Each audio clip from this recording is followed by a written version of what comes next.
Welcome to the Ari Hoffman Show on Talk Radio 570 KVI, your home for the politically homeless, streaming live at KVI.com and on the KVI app. If you want to be part of the most dangerous show on the airwaves, call or text the Warrior Injury Law Studio line at 206-421-5757. That's 206-421-5757. Coming up this hour, a prolific offender in Seattle plows into two people in a crosswalk. What was he doing out of jail? But before we get to any of that, time for your daily dose of adrenaline. You want me to stick this into my heart? Are you f***ing nuts? I've never been so excited to be on press release email lists before. Really. Normally I get junk. Washington, best state for naked gardening. Would you like to have a guest on? Normally that's the kind of stuff I get. But nowadays with the Trump administration, it's way more fun. And it's especially more fun when it's about our very own University of Washington. Right after the show ended yesterday, I think it was right around 6 o'clock, several agencies in the Trump administration announced a review of incidents of anti-Semitic violence at the University of Washington and its affiliates. The announcement came after Antifa and pro-Hamas rioters took over a brand new engineering building on the campus and caused over $1 million worth of damage. Stop for a second. I reached out to the University of Washington and I said, Como News is reporting that it's $1 million worth of damage. Can you confirm those numbers? And they said, we don't have the same numbers. Okay. Now, there's an old rule when you're being asked a question by the press or a lawyer. Just answer the question. Don't give them any more than they need. Now, for example, Mike, if I ask you what time it is, or rather, if I ask you, do you know the time? You would say, yeah, it's 3:04, right? But what you should say in lawyer or media world is, yes, you know the time, right? So I recognized what was happening in this answer right away. That's not what we have, kind of thing. Okay, well, what do you have? Well, we don't have complete numbers because we don't know how bad it is. That damage was limited to one room. One room, $1 million? What is it, made out of gold? Turns out it actually is. This is an engineering building. If you look at the pictures posted by Como News or posted by Jonathan Cho, that is all mechanical equipment, computer equipment that was used in the engineering building, and they shattered it. Never mind the vandalism. Never mind ripping doors off hinges. Never mind any of the other stuff they did. The equipment alone, the damage is in $1 million range. What do you think a just punishment for the Hamasniks would be? And the Antifa psychopaths? I think here's what we do. They get jail time and restitution and, of course, expulsion. By the way, only half of the people who were arrested are actually students. We have all their names. Only half of them are actually students, which means University of Washington has no idea who's on their campus at any given time. Could be anybody, like people who cause over $1 million worth of damage. So now University of Washington's going to have to spend a lot of money on legal, too. Activists were protesting the university's ties to Boeing, which contributed $10 million to the construction. The agencies making the review are the Department of Education, the Health and Human Services Department, and the U.S. General Services Administration. Administrators from the University of Washington called in law enforcement to quell the disturbance and remove the occupiers, but the damage had already been done by the time the building was cleared. Took 6 hours for them to show up and do anything. What time did they get there? About 5 o'clock. They didn't clear them out till around 11 o'clock. So in 6 hours, look at the $1 million that we know about. Over 30 of the activists were arrested. The university has allowed radicals to take over the campus repeatedly since the October 7, 2023 terrorist attack on Israel, most notably allowing a violent Gaza encampment to occupy the Quad for 3 weeks last spring. UW President Anna Marie Cauchi released a statement on Tuesday condemning the damage and anti-Semitism, but it's a move that many said came too late because she's done nothing until now. According to a joint statement from the Trump administration and these government agencies, the Task Force to Combat Anti-Semitism appreciates the university's strong statement condemning last night's violence and applauds the quick action by law enforcement officers to remove violent criminals from the university campus. Stop. I got mad at this at first. Why are you praising anybody? And then I realized the thing I say all the time on air. Thank yous are free. So they do the right thing, reward them. Don't just come out swinging right away. It's the right move. While these are good first steps, the statement continues, the university must do more to deter future violence and guarantee that Jewish students have a safe and productive learning environment. The task force expects the institution to follow up with enforcement actions and policy changes that are clearly necessary to prevent these uprisings moving forward. Let's see. What would we make the policy changes? Oh, I know. Let's get rid of all the anti-Semitic professors. Fire everybody. Get rid of the administration. Anna Marie is on her way out anyway. Hey, by the way, we should reach out to Elise Stepanik's office and say, can you put Anna Marie Cauchi in the hot seat before she's gone and ducks all culpability for all of this? Graduation's in June, right? She's done in June. We need her there before then. We need her there now. They had some up on Capitol Hill today. I want to see Anna Marie in the hot seat. That's where she deserves to be. So they also added here, the task force review is in response to the eruption of anti-Semitic harassment and violence that occurred on Monday, May 5th on the UW's campus in Seattle. Pro-terror protesters demanded that the university divest from Boeing due to the company's military contracts linked to the Gaza conflict. The protesters' actions included barricading and occupying an engineering building on campus for hours, setting property on fire, and shouting death threats to law enforcement. Secretary of Education Linda McMahon said the violence and chaos that ensued on the University of Washington's campus is yet another horrifying display of the anti-Semitic harassment and lawlessness which has characterized many of our nation's elite campuses over the last several years. This destructive behavior is unacceptable. The task force will not allow these so-called protesters to disrupt campus life and deprive students, especially Jewish students who live in fear on campus, of their equal opportunity protections and civil rights. We also have Linda McMahon's right-hand person, Julia Harmeet, is going to be on the show coming up at 4:30 today. You get to hear directly what the Department of Education is going to be doing to the University of Washington. Now, it's not just them who's pulling the funds, it's also Department of Health and Human Services. RFK Jr. says no institution that tolerates violence, harassment, or the open intimidation of Jewish students should expect to receive billions in taxpayer support. This isn't about politics. It's about whether a federally funded university is upholding the law, protecting civil rights, and fostering a safe environment for all students. He's 100% correct. Here's something else. Didn't University of Washington get it really, really wrong on COVID? So those of you who go, they're going to defund their medical stuff, they weren't following the science anyway. Isn't it University of Washington who can't tell you the difference between a boy and a girl? Don't they have all that DEI nonsense on campus? Didn't we find out that apparently belly dancing fulfills a core requirement of education at University of Washington? Sounds fun. I don't think that should be an extracurricular kind of thing unless you're a dance major. Crazy stuff. Plus, I don't really know how you plan to get employed afterwards as a dance major. I think that's kind of limited. And I say this as a theater kid.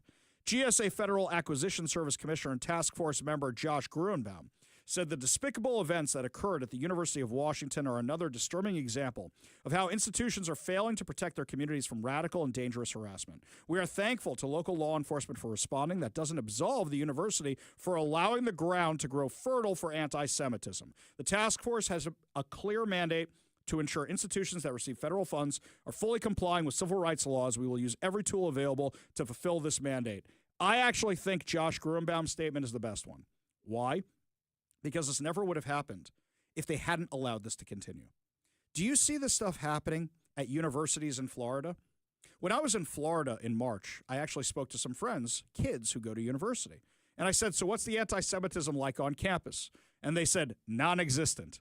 I said, there's no Hamas protesters? And they said, well, there's a little patch of grass where they just go and protest, but they don't get violent or anything because the university said, here's your patch of grass. Don't leave your patch of grass. Stay on your patch of grass and don't vandalize anything on your patch of grass and only do it between business hours.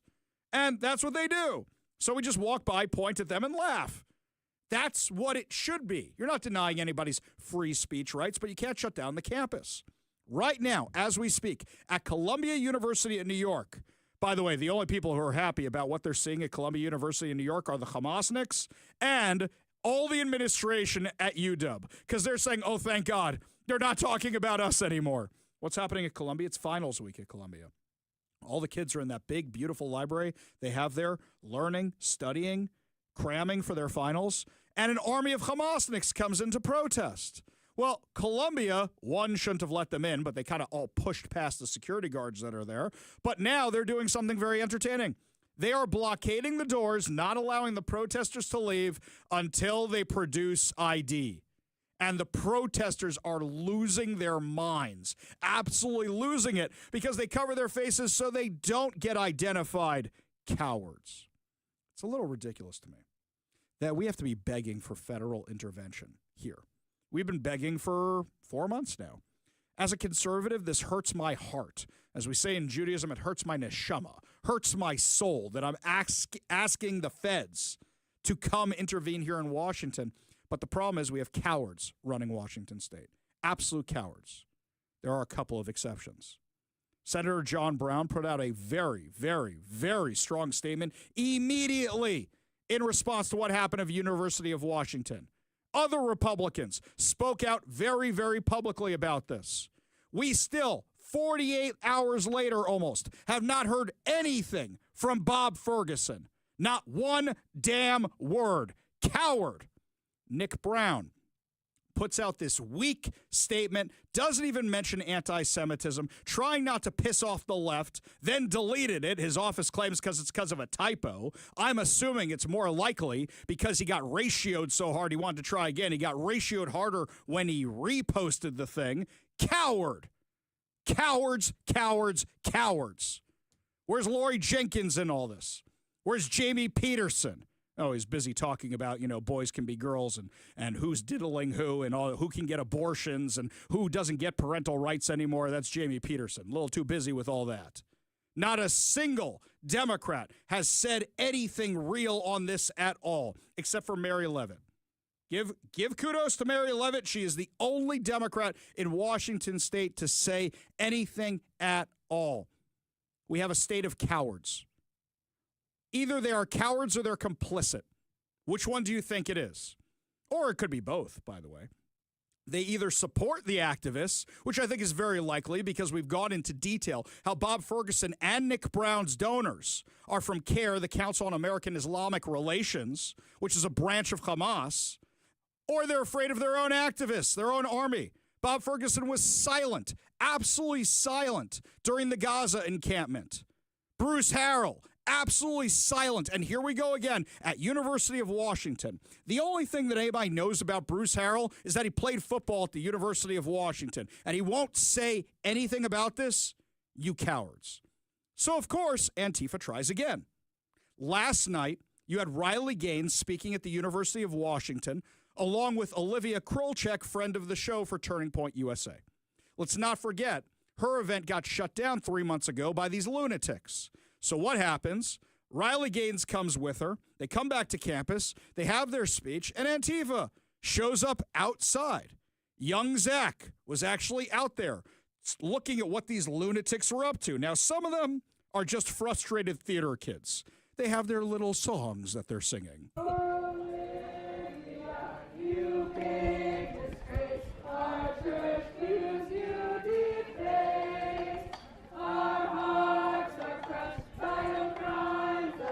Oh, God. You guys want to be theater kids? Go put on The Sound of Music. Go put on Damn Yankees or something. Go do oh wait, that's too American because it involves baseball. Go do something. Go put on, I don't know, the Luigi Mangione musical or something. Give me a break, you lunatics. Here's some other people young Zach interviewed while he was out there. We don't talk to cops. We don't like the police. Maybe that's just me. One more time. Who keeps us safe? We keep us safe. Louder! Who keeps us safe? We keep us safe. Woo!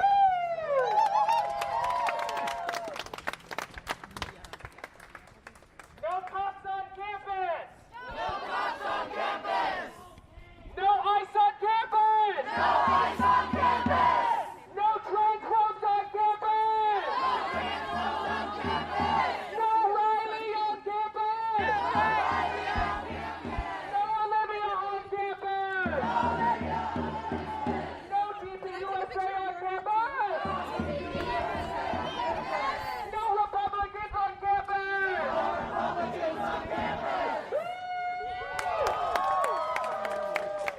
You are all individuals. We are all individuals. Young Zach actually got their little chant sheet that they have there. Not very creative. And also they have some syllable problems. There's too many syllables in there. Yes, I know I'm saying it wrong. Somebody's inevitably going to call Mike and say, Ari's mispronouncing the word. Yes, I know it's pronounced syllable. I get that. But yes, these are the lunatics who are out there on campus. Here's some other ones that were there. What brought me out tonight is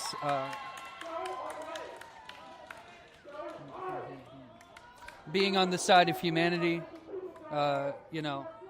feeling like I need to say something with knowing that the university that my friends, that my family attend is platforming such an insidious, hateful, they wouldn't let a Richard Spencer speak in here.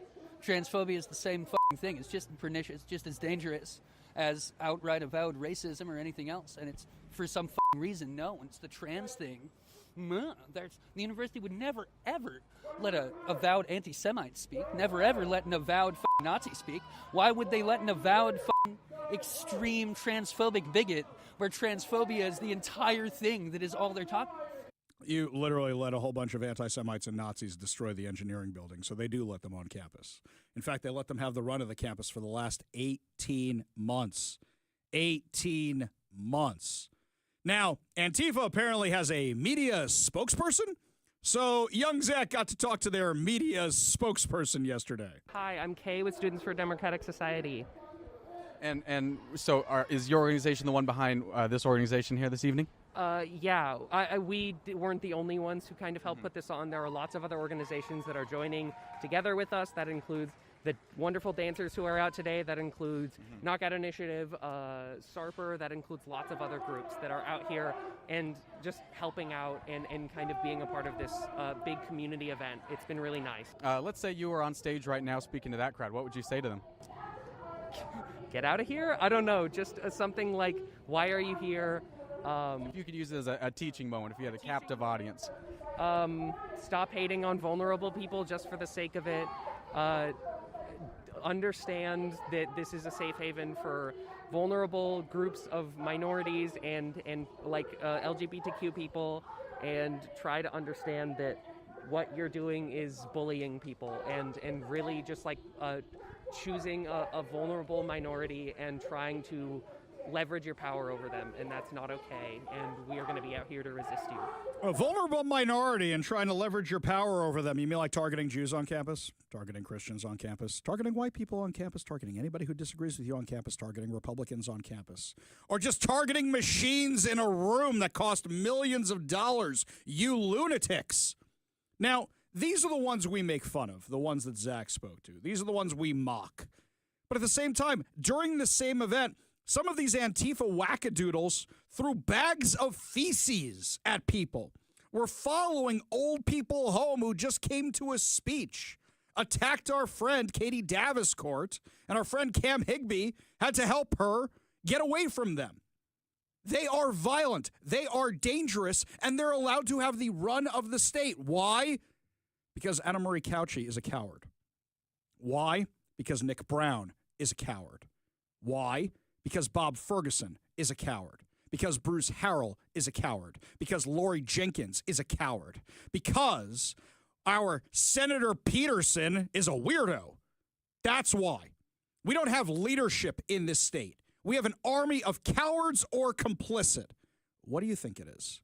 Do you think they're cowards or do you think they're complicit? And what do you think the punishment should be for these students who destroyed this building at the University of Washington and these outside agitators who destroyed this building and this equipment at the University of Washington? Let me know what you think. 206-421-5757. That's 206-421-5757. We go to the Warrior Injury Law Studio line. Take a call from Jay in Idaho. Jay, what's going on?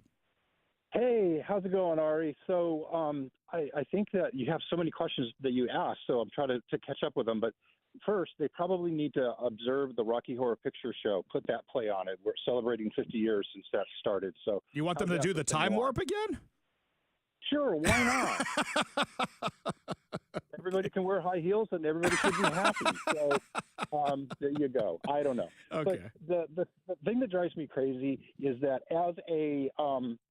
as a student of history, especially Europe, mid-century, last century, that it is just maddening that this is being allowed to happen. So, as they're cowards, I think that all they care about is their power and their control, so they let it go. But most importantly, I think that what the Trump administration could do is to continue to clamp down. I know that we have to kind of look over our shoulders about the courts and about appeals and other things going on in the judicial system. But I'm thinking that there's got to be harsher penalties. So just like with the illegal aliens and their mugshots on the White House lawn, maybe we get photos of all these people and then we display them somewhere in the University of Washington. Funny you should mention that. Funny you should mention that. Canary Mission, which keeps an eye on all this kind of stuff, Canary Mission, you should follow them over on social media. They've got about half their pictures up on social media right now. It's got about half who these guys are. And we found out, I'm not going after the college kids. They're dumb college kids. You know, why ruin their lives? But the adults are the ones we're looking at. We've got a King County Public Defender up there. We've got a nurse at Harborview Medical Center. We've got people who work for Microsoft. Well, how are you guys oppressed? Tell me about your oppression. It's insane. Great points, Jay. Appreciate the call. We go over the text line. Matt G says, oh, Matt, you're going to get me in trouble. The proper musical for Trans Tifa would be Hedwig and the Angry Itch. Boo, Matt. The theater people get that one. Scott here says, Ari, I would say they all sound like trained monkeys, but that would denigrate the intelligence of primates who are unquestionably smarter than these children. Yes, I would agree. By the way, I do know who the kids are. I'm not publishing the list of the kids. They're dumb. But it's amazing to me they're majors. Gender studies. I look at their list of majors. They're not going to get jobs unless it's in DEI somewhere. They're not hireable with the dumb majors they have. I didn't see anything real like pre-law, pre-med, accounting, nothing like that. It was all gender studies, that kind of garbage. We go back to the Warrior Injury Law Studio line, take a call from our friend Transit Joe. Transit Joe, what's up, man? A lot to say. Great speech. Let me start with, you know who I voted for in the last election, and you know I'm so proud to vote for Joe Biden. But I want to be extremely clear about this. I hope you say this to your guest at 4:30. I am grateful that the Trump administration is coming in firing, throwing the UW administration up against the wall, because we have tried kindness, we have tried the Jewish Federation approach, we have tried diplomacy, we have tried logic and reason, and it's time that, past time really, that the UW understands its consequences. It is time for leadership, not appeasement, not cowardice. It is, and this is my next point. Where the hell is Governor Ferguson? Yeah. You know, and here it is. I'm about to call in Zoom to the UW Regents that this gentleman is responsible for appointing and asking for their resignations in about 35 minutes. Well, actually, hang on, Joe. Joe, you want to have some fun tomorrow?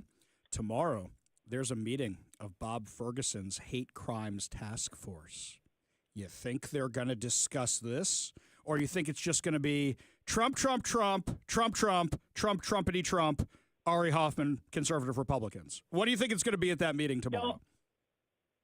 Neither. It's going to be all about the City Council Death Squad and other far-right anti-Semitic groups. It's not going to deal with what's going on at the UW. I already sent in comments to them. You know I'm on top of this. You know I'm not a coward, I hope. No, and of you course. know I'm willing to kill and die. Thank you, Frederick. Don't say you're willing to kill on the radio, Joe. You're going to get me in trouble. I know what you mean, but don't say that on the radio. Joe, I appreciate your passion. That's why we love having you on the show. You want to give us a call? 206-421-5757 or text us at 206-421-5757. When we come back, my friends, a prolific offender mows down some people in a crosswalk here in Seattle. What was he doing out of jail? The cowards let him out. We'll tell you all about it when we come back. You're listening to the Ari Hoffman Show on Talk Radio 570 KVI.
3 strikes and you're out makes a lot of sense, my friends. 3 felonies at that point, you're a prolific offender. I get that you want to be nice to somebody who it's their first offense or a kid who did something stupid. But when somebody is a career criminal, why do we keep giving them second chances? Because then you have other problems. In their effort to be so woke around here and say, we shouldn't have a police department. We should abolish all the prisons.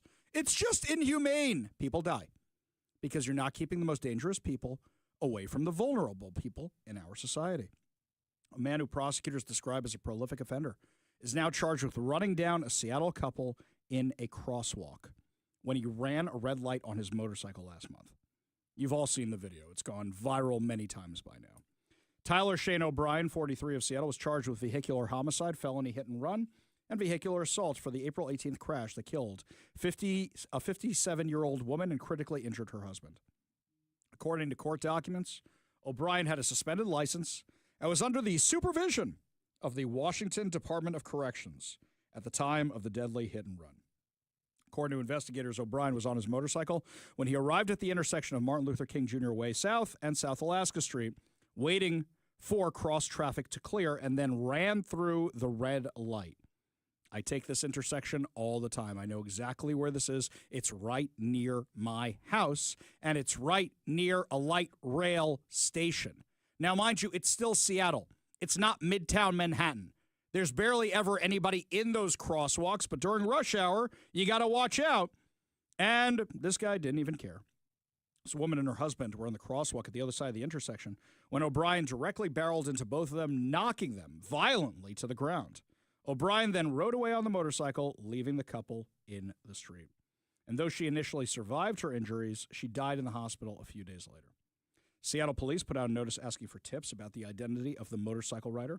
Meanwhile, O'Brien was arrested on Department of Corrections warrant on April 25th. 2 days after his arrest, somebody in the area of 55th Avenue South called 911, reported seeing 3 people move a motorcycle with no license plates into an abandoned property.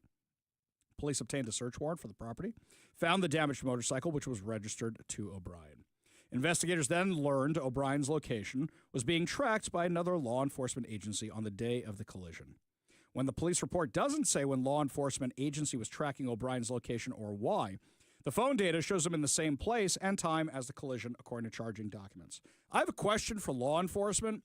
You know I support you guys, but if you're tracking a guy and the news is reporting this, why didn't you know it was your guy immediately? Must not be tracking them real well. Seriously, I got a question for whoever's supposed to be doing this tracking. So, lengthy criminal history this guy has. Hang on, where's my charging documents? Here we go, from King County. The defendant has a criminal history which includes identity theft, burglary, possession of a stolen vehicle, possession of a stolen vehicle, possession of a stolen vehicle, possession of a stolen vehicle, possession of stolen property, taking a motor vehicle, attempting to elude pursuit, identity theft, residential burglary, property destruction, theft, driving without a driver's license, speeding, no license, no insurance, speeding, no license, no insurance, speeding, no license, no insurance, failure to obey traffic control, no insurance. He also has a criminal history in Montana, including tampering with a witness. He was on DOC supervision after he was released in June of last year, and he wasn't available for a warrant that was put out on him. Why was this guy out? Why was this guy allowed to be out of jail? It's beyond crazy. They just let this guy loose, and look what happens. Now, people are dead. Congratulations, everybody.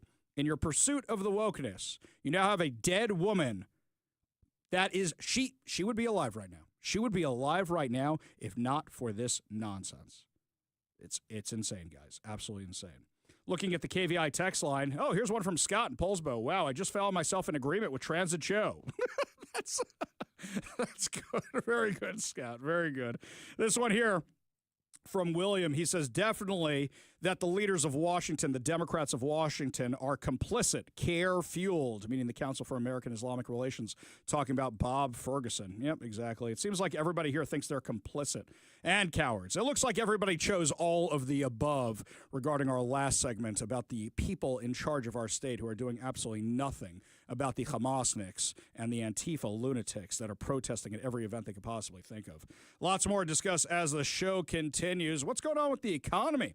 Scott Bessent was in the hot seat today on Capitol Hill and showed how much smarter he is than any Democrat asking him any questions. We've got that awesome audio for you when we come back. You're listening to the Ari Hoffman Show on Talk Radio 570 KVI.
Scott Bessent Treasury Secretary, is brilliant. I like what he says. I like what he wants to do. Why the hell is Peter Navarro still around? I'm going to keep saying this again and again. If you just let Scott Bessent do what Scott Bessent does, you'd have your tariffs, and they would be a means to an end, and everything would be okay. But instead, you've got Peter Navarro in Trump's ear. That dude, we need to get rid of him. He needs to be gone. He needs to be out of the administration, or you know what? Just give him a TV in an office somewhere and tell him he's doing work. Give him like a computer or something. Give him Twitter. Show him how that works, and just let him do that, because he is the problem. The only reason the stock market hasn't completely collapsed yet is because they keep holding on to whatever Scott Bessent says, because he makes good sense. The guy is smarter than anybody else in the room. And when Democrats were questioning him on the economy today, he made them look super, super stupid. My favorite was Maxine Waters. Maxine Waters is, shall we just say, Maxine Waters is past her prime. And she's the one who's always encouraging violence. You get up there in their face. Members of that cabinet at the grocery store and the gas station. Remember all that? So Maxine Waters is so old, she doesn't even remember that she met Scott Bessent before. This is the beginning of when she was questioning him on Capitol Hill today. Very much, Mr. Chairman. Secretary Bessent, this is the first time we've met. Is that correct? No, ma'am. We actually met one New Year's Eve in the Bahamas. And I was... He didn't make an impression. Why don't I remember that? Well, you were much better at the electric slide than I was. And I was with the Prime Minister of the Bahamas yesterday, Prime Minister Davis, who sends his regards. Well, were you with my husband when he was the ambassador to the Bahamas appointed by Clinton? So, well, you're not going to like this. Okay, I like that we can have a moment of levity. I think we can all enjoy this. This is very, very funny. And you know what? Maxine Waters gets a pass.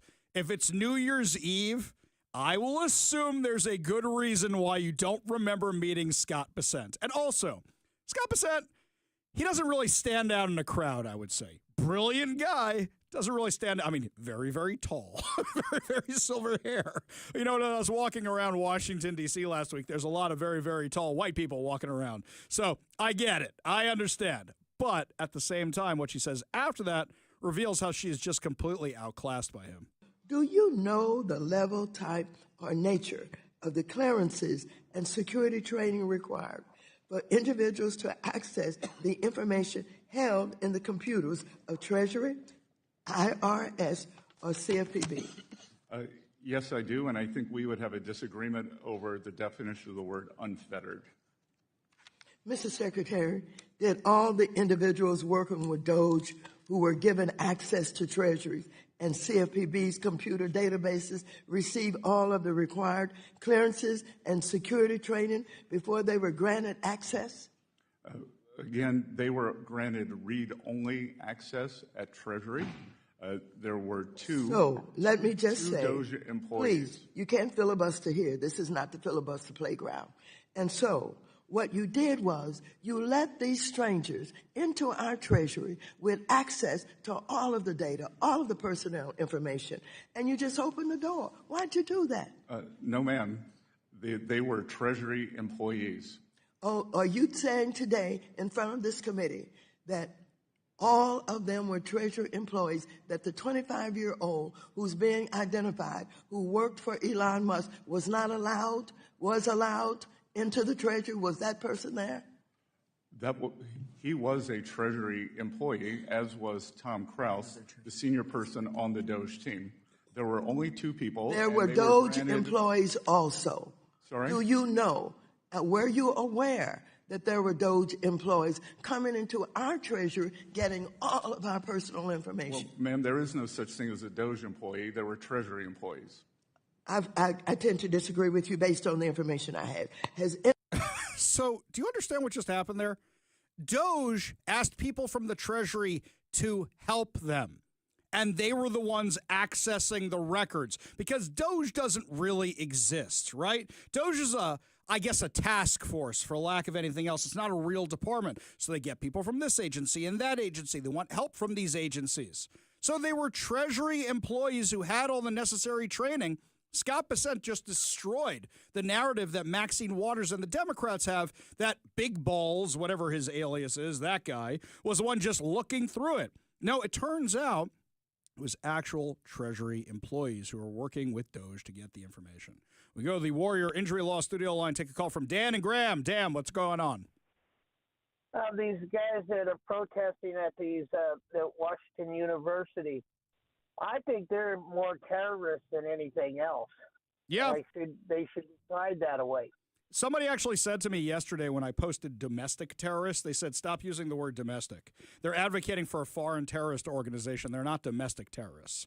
I would say Antifa, domestic terrorists, but what are they really advocating for? They just want anarchy. But the Hamasniks, we know what they want. They want the end of America on behalf of a foreign terrorist organization. I should really stop using the word domestic. Dan, you're 100% right. Appreciate the call. You want to be part of the show? Give us a call or a text at 206-421-5757. That's 206-421-5757. We go back to the Warrior Injury Law studio line. Take a call from Leonard in Shoreline. Leonard, what's going on?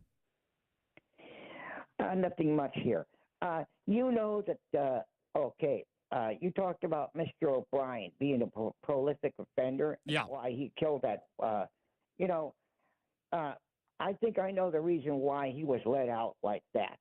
The reason for that is you've got a slip and fall lawyer who gets him off scot-free, allowing this incident to happen. Well, yeah, you got that. For all we know, it was one of the public defenders, like the guy who was arrested at the UW campus protest just a couple nights ago. Or what do we have? Perhaps it's one of the activist judges who let him go. Our entire judicial system is compromised here in Washington, which is how prolific offenders get out of jail. Leonard, appreciate the call. Appreciate you being part of the show. You want to be part of the show, you give us a call or text at 206-421-5757. That's 206-421-5757. When we come back, the Met Gala. We haven't discussed the fashion, but I did notice Kamala Harris's dress. Was she being trolled and didn't realize they set her up to look like Cruella de Vil? We'll give you the details when we come back. You're listening to the Ari Hoffman Show on Talk Radio 570 KVI.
I got to be honest, I had no idea what the Met Gala was until I started working in radio.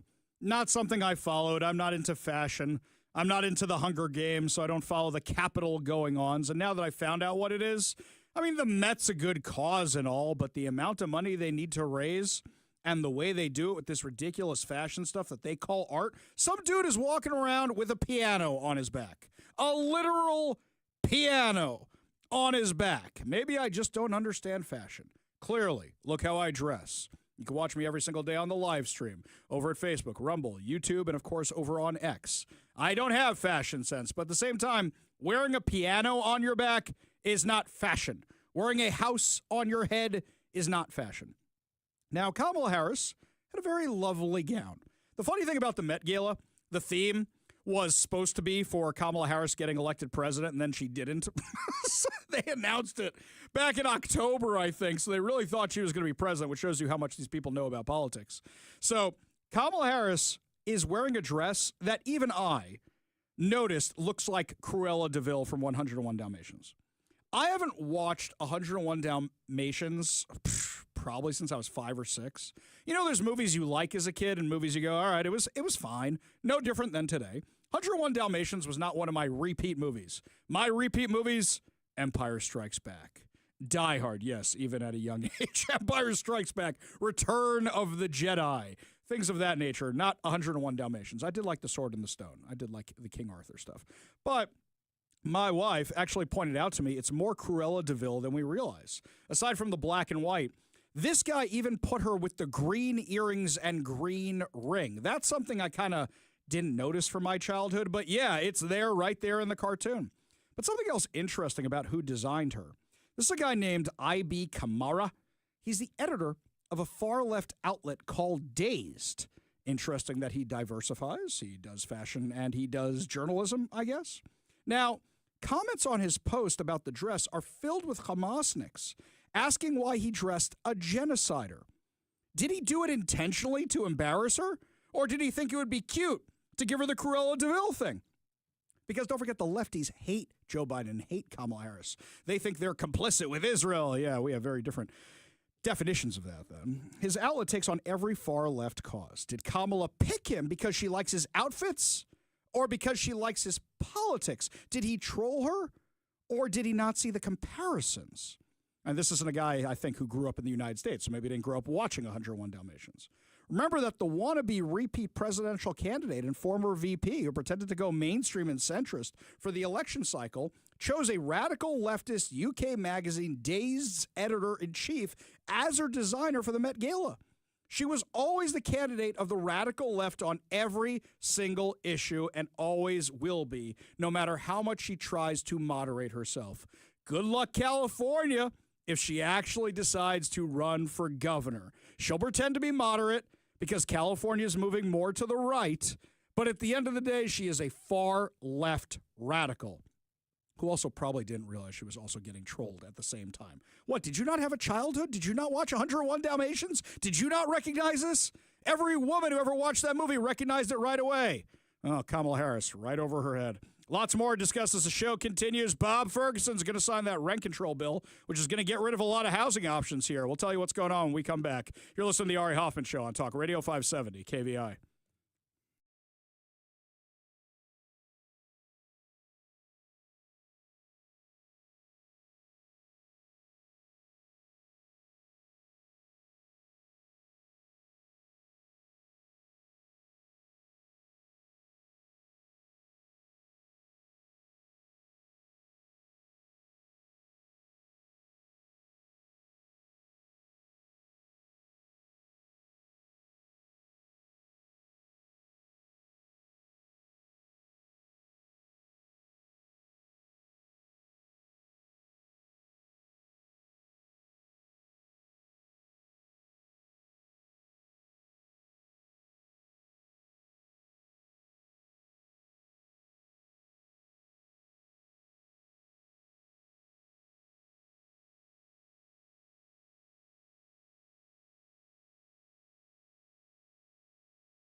Welcome to the Ari Hoffman Show on Talk Radio 570 KVI, your home for the politically homeless, streaming live at KVI.com and on the KVI app. If you want to be part of the most dangerous show on the airwaves, call or text the Warrior Injury Law Studio line at 206-421-5757. That's 206-421-5757. Coming up at 4:30 today, Julia Hartman from the Department of Education is going to be joining us to tell us about the Trump administration taking on University of Washington. But before we get to any of that, you know, anytime I see these national surveys about best places to live or most stolen cars, I'm always very skeptical. And I say this even with the ones that are confirmation bias for us, because when they come from Wallet Hub or anybody else for that matter, they don't know the facts on the ground. They're looking at stats. They're making false assumptions. Not all the stats are accurate. Not all the stats are apples to oranges, apples to apples, any of that. So, once again, we have one of these surveys out here, but it's confirmation bias for us. I have some problems with it. We'll go through them. I know a lot of you right now are considering moving out of Washington State. Mike, how many calls a week do we get about people talking about moving out of state? A lot, right? It's always whenever they're uber frustrated, and you will get uber frustrated in this segment. I know I'm going to get a call this segment. So there's a new report out from U.S. News and World Report. And I know a lot of people are saying, well, Florida's better and Texas is better or wherever's better. You just don't want to be here anymore. Well, U.S. News and World Report consistently since 2023 has had Washington in the top 10 of states to live in the U.S. Now, that's post-COVID. I love Washington. I moved here because I wanted to get away from New York. I love the weather. I love the climate. I love the greenery. I love the water. I love a lot of things about this place, which is why I fight so hard for it. But at the same time, I understand why a lot of people are leaving. You're going, I love the view too, but I have no money in my checking account, especially after Bob Ferguson's done with me. Believe me, I get it. I understand. So when they say that Washington's been in the top 10 for the past few years, immediately I'm skeptical of your little survey. But at the same time, Washington, since 2023, has consistently been falling in the ranking. Now we're in the top 10. But only by a nose. We are number 10. Would you like to know who's above us? Florida, Idaho. I mean, so wait a second. Idaho's number 3 in the country, according to this. Florida is number 6. Do you think that's because a lot of people said, I want to get out of Washington State. I want to get out of California. I want to get out of Oregon. Now, why are people leaving? Well, we have morons running our government. Now, I asked earlier in the show, are these people in our government complicit with the terrorists? Or is it something else? Are they cowards? Which one is it? Well, here's one where this is a no-doubter. This is complicit. You know Sean Scott, the Marxist, who's in the Washington State Legislature? He's in the House and he represents Seattle. The Marxist, who is now representing us. Yeah, him. So he shared an article from the University of Washington talking about the Hamasniks who got arrested for destroying the property. Now, I love how The Daily at the University of Washington covered this. Dozens of UW pro-Palestinian protesters arrested at anti-Boeing, spelled wrong, by the way. I love that Boeing is spelled wrong. Sit-in, university leaders condemn actions. Okay. Aside from the syntax problems and the spelling problems, they weren't pro-Palestinian. They were pro-Hamas. They were Antifa. It wasn't anti-Boeing. It was anti-Israel. It was also BOing. Sorry, it's anti-BOing. Got to make sure I got that right. And university leaders condemn their actions, yeah, but at the same time, that's not the focus of the story. Other news outlets that covered this right said lit fires, destroyed the building, not The Daily. So Sean Scott shares this thing. And he says, I've gotten confirmation from Super UW, that's the group that was responsible for this, that the arrested protesters have all been released. If they need additional support, I'll do my best to amplify how we may be able to help. So wait a second. You're telling me an elected member of the Washington State Legislature, a Democrat, he caucuses with the Democrats, even though he's a Marxist, a Democrat. So he is now offering support to the people who caused over $1 million worth of damage to a building at the University of Washington. that's complicit. Now, what's fascinating is I noticed something going on here with Sean Scott. The Democrats don't want to take responsibility for him. I emailed Lori Jenkins. I emailed Peterson. I emailed all these guys asking for comment. I emailed the Democrats asking for comment. None of them want to get back to me on this at all. None of them even want to talk about this. Complicit. Now, today, Bob Ferguson had a bill signing. We'll get to the bill signing in a second. But I put out a challenge to the members of our lamestream media.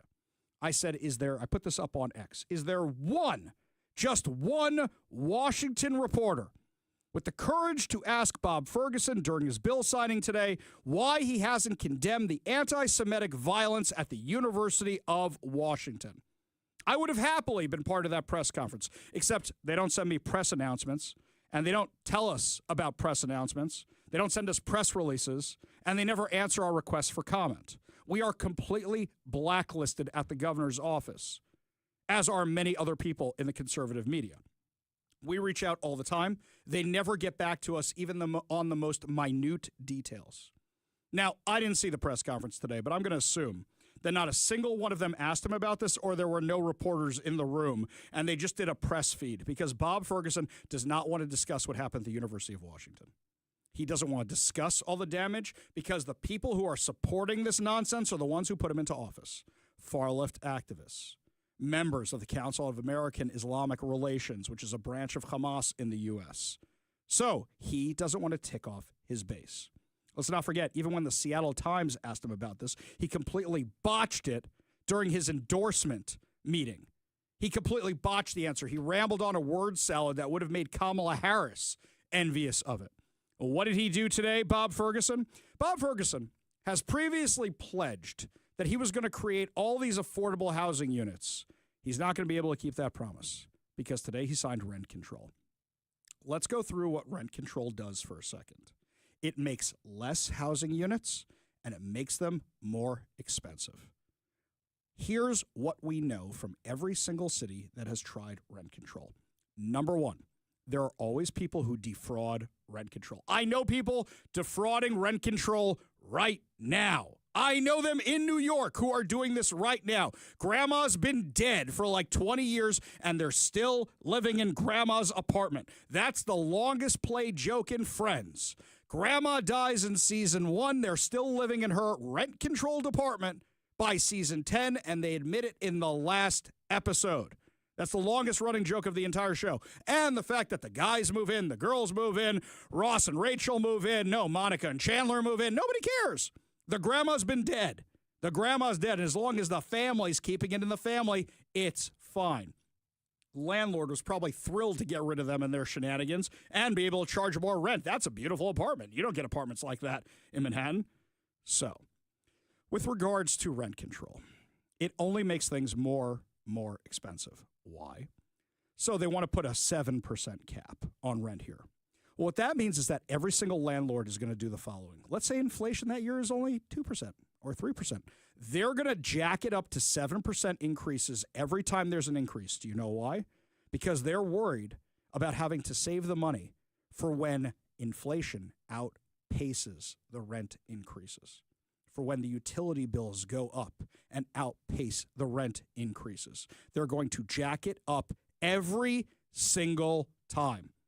So, used to be landlord would be reasonable. Now the landlord is going to max out every single time, and people aren't going to be able to afford their rents anymore. That's problem number one. Problem number two, for landlords that say, you know what, I'm out of the game. I'm out of the game. I can't take the risk down the road of not being able to afford this. I'm going to sell my rental units. And we're not talking about the big boys. We're talking about people like me, people like you who may have an accessory dwelling unit, who may have a house that you saved up for, and that's a little income you bring in. You may say, nope, you know what? I'm not even messing around with this between COVID, where they say you don't have to pay your rent anymore. Nope, I'm just out. I'm getting rid of this thing entirely. So what happens? A single family moves in who doesn't want to rent it, who just wants to live there. Or one of the big boys buys it up. Yeah, that's going bye-bye.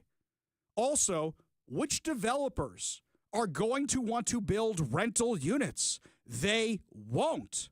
So now by signing this, it's going to be a disaster. How do we know it's going to be a disaster? It's been a disaster everywhere it's been tried. Right now, New York is having a massive crisis because the rent increases they allow with their committee that controls these things, inflation is outpacing the rent increases, and people are going bust. What happens if you can't afford the mortgage on your one rental property, your two rental properties, your three rental properties? The bank takes them. Then the bank sells them to a single family.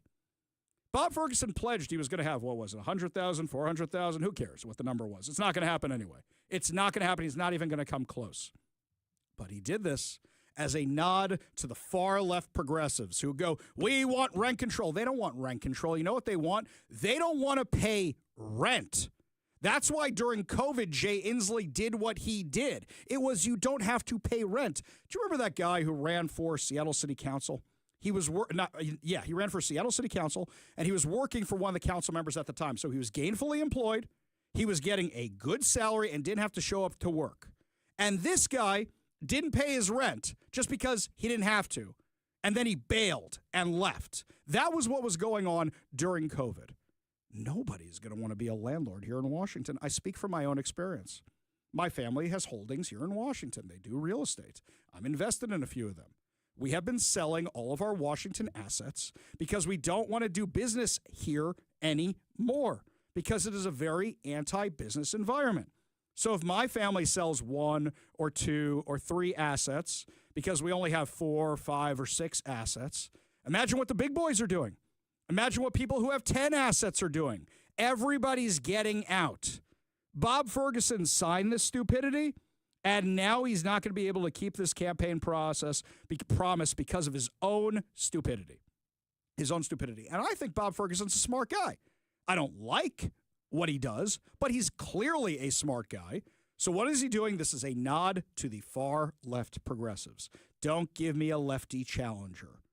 Bob Ferguson is so afraid of his left flank, he won't condemn what's going on at the University of Washington, and he signed this rent control stupidity that is going to make him look like a liar. This is going to be the downfall of his campaign promise for more affordable housing. Bob Ferguson has also promised to keep us safe, make us so much safer, but it's actually the federal government that's the ones that are making us safer here. Aside from the ICE raids, Kash Patel had a press conference today and made a huge announcement about hundreds of sex offenders who were arrested across the U.S., including here in Washington. I also want to just take a moment to emphasize the priority of this Department of Justice and this FBI. Our children. If you harm our children, you will be given no sanctuary. There is no place we will not come to hunt you down. There is no place we will not look for you. And there is no cage we will not put you in should you do harm to our children. The prioritization of this administration and General Bondi has made it abundantly clear to child predators, you will be hunted down and you will be prosecuted. And that is a refreshing thing to hear for the men and women who do this work tirelessly. And it's also an acknowledgement of the safety that we look forward to bringing America. Yeah. He's 100% right, and I wish I heard such harsh things or such completely correct things from people here in Washington. You never hear that kind of stuff, that kind of talk from Bob Ferguson or anybody else. Not at all. And mind you, this directly affected Washington. From Cairo 7, the U.S. Department of Justice has made a nationwide arrest of 205 accused child sexual abuse offenders and rescued 115 children in a coordinated operation.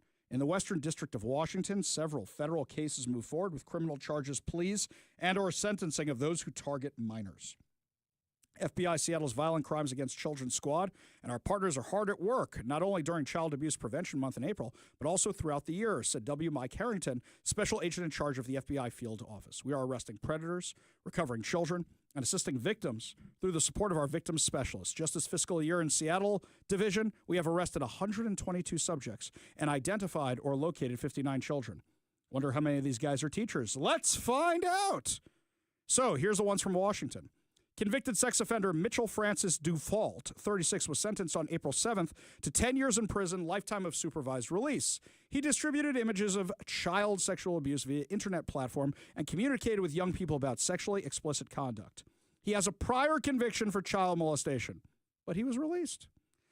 Shanti Brody was arrested on April 11th, charged with sex trafficking through force, fraud, coercion, and transporting a victim for the purpose of prostitution through coercion and incitement. His alleged sex trafficking involved both adults and juvenile victims. Adam Ronald Ingram, 41, was indicted on April 16th for production of child pornography, enticement of a minor, possession of child pornography. He's a King County resident, communicated with minors in other states and foreign countries to obtain sexually explicit images. Michael Gershowitz, historically registered sex offender, pled guilty in April to possession of images of child sexual abuse. He came to the attention of law enforcement when internet service providers reported his username to the National Center for Missing and Exploited Children for uploading images of child sexual abuse. 40-year-old Randy Lee Young was arrested on April 24th following an investigation that revealed he had sexually molested a 13-year-old. Young was identified by law enforcement after he communicated with an undercover officer about having sex with minors. They arrested him when he arrived at the location. Very to catch a predator situation. A review of his phone revealed his efforts to entice a 13-year-old for sexual activity, and he filmed the molestation. 54-year-old in Kent, Washington, was indicted on April 23rd for possession of images of child sexual abuse. Sean P. Lambert was on supervision by Washington State Corrections. Hang on. Another one on supervision by Washington State Corrections. You mean like the guy who ran the red light and killed that nice lady who was just crossing the street? How many more of these guys are going to be around here? What is Washington State Corrections actually doing? Because it doesn't seem like they're actually supervising anybody. It's so frustrating. We go to the Warrior Injury Law Studio line. Take a call from Eric in Seattle. Eric, what's going on? Hey, Ari. How's it going? Doing great, man. It's a beautiful day. It's a sunny day. How you doing? I'm heading out to go do an afternoon hike here, but I may lose you because I'm in the tunnel now. But I wanted to revisit the rent control issue. You know, I think we're missing the point here. They're doing this on purpose. It's all part of their master plan to install Marxism in Seattle or democratic socialism, whatever permutation they want to attach to it. It all leads to one thing. Poverty for most and riches for the select few.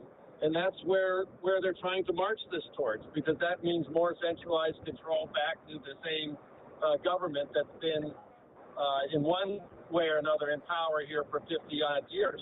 Yeah, they want us all being renters in the state because they know renters are more likely voting for them, and they all want us getting our property from the government. Why do you think Washington owns so many housing units? It should be, why should Washington be spending any money on housing units? It should be, let's give tax breaks to people who build low-income housing. Why should we be the ones paying for it? I understand there's people who can't fend for themselves. That's a different issue. I'm talking about because people are down on their luck, we can't afford to take care of every single person. We just can't. And if we keep doing this, we're going to keep incentivizing it, and they're going to keep coming here. Well, again, that's part of the whole, that's part of the fear factor of Marxism. Oh, it's unaffordable. We have too many homeless and child molesters running around. We better build more affordable housing. We better have rent control, so we could get these people into an apartment somewhere. And it fits in with the whole racism issue as well. And it's fear and division, under the guise of some kind of collectivism, which again, it's out of the Marxist playbook. So none of these things are a surprise. Of course, what you say makes sense, but the state and especially the local governments, they don't want to do what makes sense. That's my point. They're doing this on purpose. Yeah, exactly right. Exactly right. And here's something else. A developer, by the way, and I say this as somebody who used to develop properties, they'd be really dumb right now if they don't build these properties and then immediately flip them and sell them to the government, who's dumb enough to pay 3 or 4 times the value for them. Why wouldn't you do that? And then there's less apartments available for people like you and me because they're giving them all away to homeless people or drug addicts or people with mental health issues. Well, quite literally, and that brings up another interesting point. There's a property, I think it's on Republican and 10th, in Capitol Hill, and they turned it into a park. There were three old houses there, and the city, I think, bought that. They overpaid for it by I think 30 or 40% of the time. Now there's a bunch of homeless tents living. Well, not just there. that. So, I mean, think of all the homeless hotels that Dow Constantine bought. Yeah, absolutely. Eric, great points. That's exactly what they're doing, trying to force us in that direction. Appreciate you being part of the show. You want to be part of the show, give us a call or text at 206-421-5757. That's 206-421-5757. From the 425 over on the text line, Bob Ferguson is clearly spineless. He never intended on keeping that campaign promise in the first place about getting all those affordable housing units. He told some idiots what they need to hear in order to get elected, but he's still better than Inslee. I don't know, guys. Do you agree with the 425 that he's better than Inslee? I don't know about that. Here from Bob in Portland, he says developers may build apartments in Washington, but they won't be affordable. They will be luxury units with massive rents attached. Yeah, absolutely. Absolutely. Dude in BC says, why complain? It doesn't help when the government is purposely doing nothing. What are you doing about it? Nothing. Repeating what everybody else says. I like to think I'm original. I'm speaking from actual experience when it comes to these things. But dude in BC, I understand your frustration. What are we doing about it? Well, let's see. Every single day for 3 hours a day, I try to talk to the people, but also on top of that, I work with candidates behind the scenes trying to get them elected, and I bang the drum all day long. That people, unless you actually ballot harvest, we're never going to win an election ever again. Unless you recruit good candidates, we're never going to win an election ever again. If we continue down the same path, then we'll be disappointed every single time. Plus, dude from BC, I ran for office trying to change things around here. Did you ever run for office? Got the anti-Semitic death threats and everything. You can Google it, my friend. But do appreciate you listening to the show. Even though you disagree with me from time to time, you want to be part of the show, give us a call or a text at 206-421-5757. That's 206-421-5757. When we come back, my friends, a Washington media outlet is getting sued by former hostages because one of their journalists was the one holding them captive. We'll give you the latest details when we come back. You're listening to the Ari Hoffman Show on Talk Radio 570 KVI.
Welcome back to the Ari Hoffman Show. Just a reminder, coming up at 5:45 is your chance to win fantabulous prizes, including a $50 Daniel's Broiler gift card and tickets to Bryan Adams at Climate Pledge Arena. Yeah, another reason, always keep your radio tuned to 570 KVI. Left on your dial, always right on the issues. You can also stream us at KVI.com, download the KVI app, and, of course, subscribe to us on whatever your preferred podcast platform is. We go to the Warrior Injury Law studio line, take a call from Bob in Puyallup. Bob, what's up? Hey, you just barely touched the surface on what's going on with the potential costs for stuff without even touching what the energy code point requirement systems are for all new buildings going up right now. I'm guessing probably 20 to 70%. I'm trying to build something, and I'll tell you, anybody who's also building is going through the same frustration. The questions are not really answered by the state. The inspectors aren't sure what to read. The energy code itself that they're trying to enforce is so unclear because of the actual, take an HVAC system. Yeah.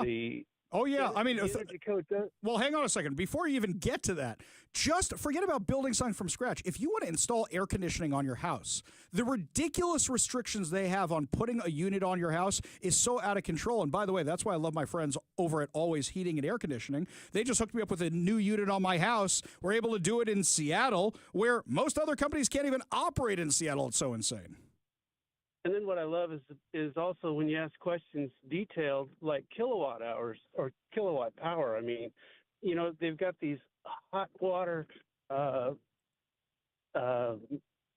heat systems now that are $4,500. Hang on. I got one that's going to beat this, Bob. You ready for this? I was trying to build a house in Seattle 7 years before getting a building permit.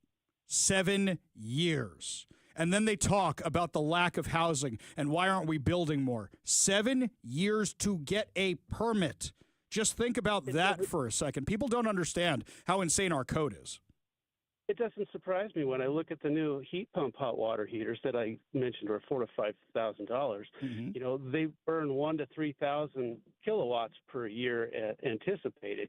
And yet my old hot water heater only burned about 2,400 to 3,800 kilowatt hours, and it was only about $1,000. So where are we going with this? They can't answer why the energy code is calling out for things that aren't saving us money. They're actually costing us money. So I'm guessing 10 to 20% extra.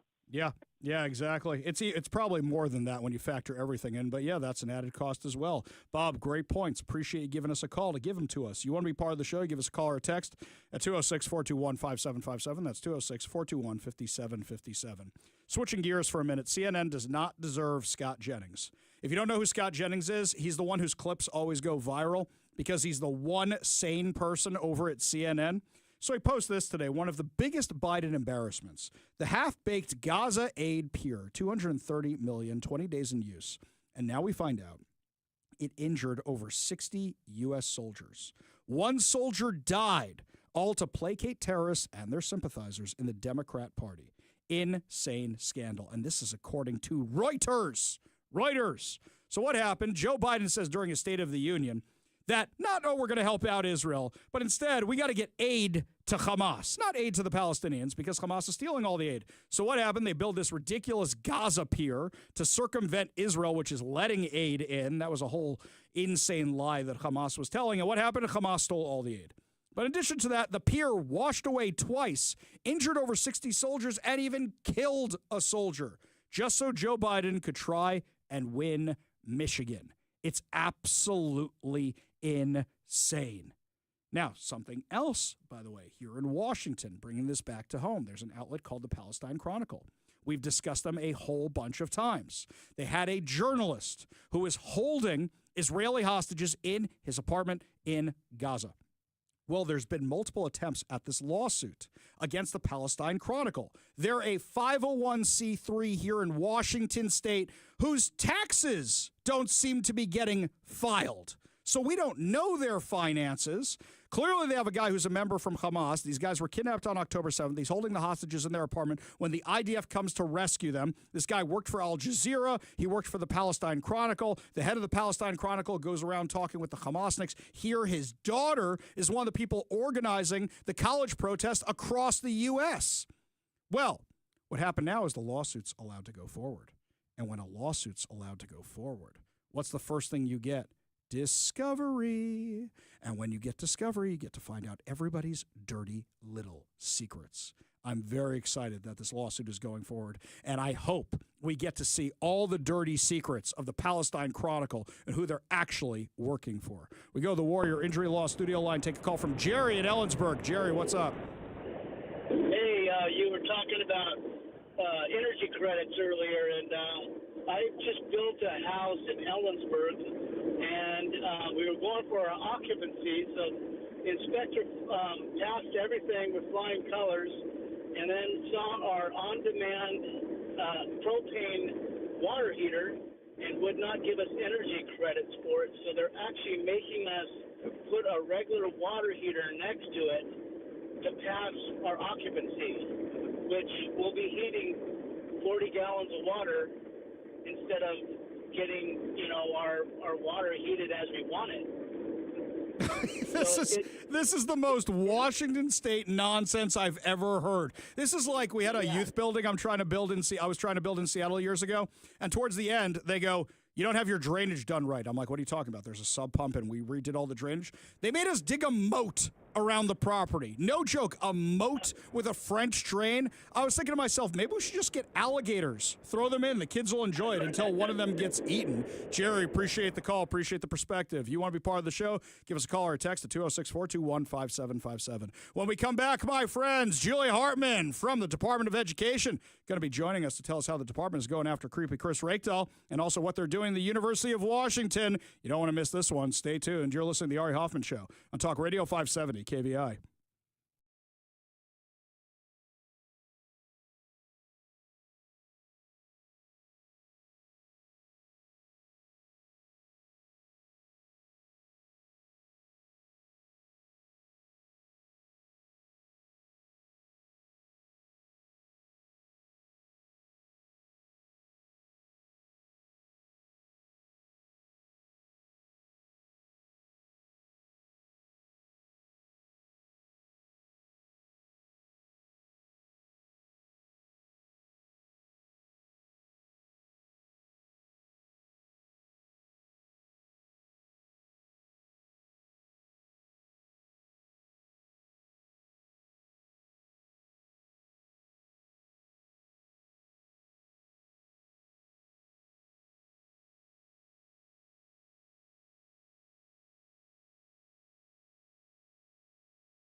Well, my friends, last week the Department of Education, Department of Justice's Title IX Special Investigations Team initiated an investigation into Washington's Office of Superintendent of Public Instruction, that means Chris Reykdal, for potential violations of FERPA, PPRA, and Title IX.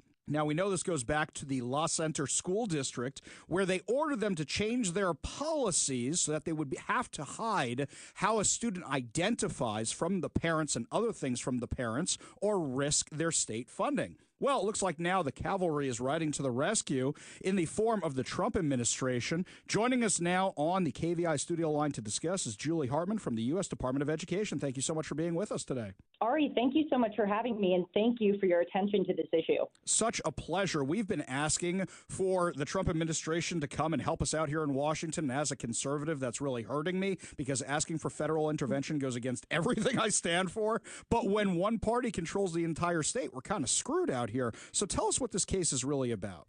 So as you said, the Department of Education teamed up with the Department of Justice to form a Title IX Special Investigations Team. And we launched this investigation into the Washington State Superintendent's Office, which, as you know, oversees education in the entire state, because multiple Washington school districts have reported that this state superintendent is requiring school boards to adopt policies that would allow males to compete in female sports and occupy female intimate facilities. And that obviously raises Title IX concerns. But the other component here, Ari, concerns parental rights. And you indicated that this is hugely important. There was that battle, as I'm sure that many of your listeners are aware, between the state superintendent and La Center. And earlier this year, the state superintendent ordered La Center, and I'm reading right here from the letter, to, quote, not proactively share information about any student's gender identity without the student's consent.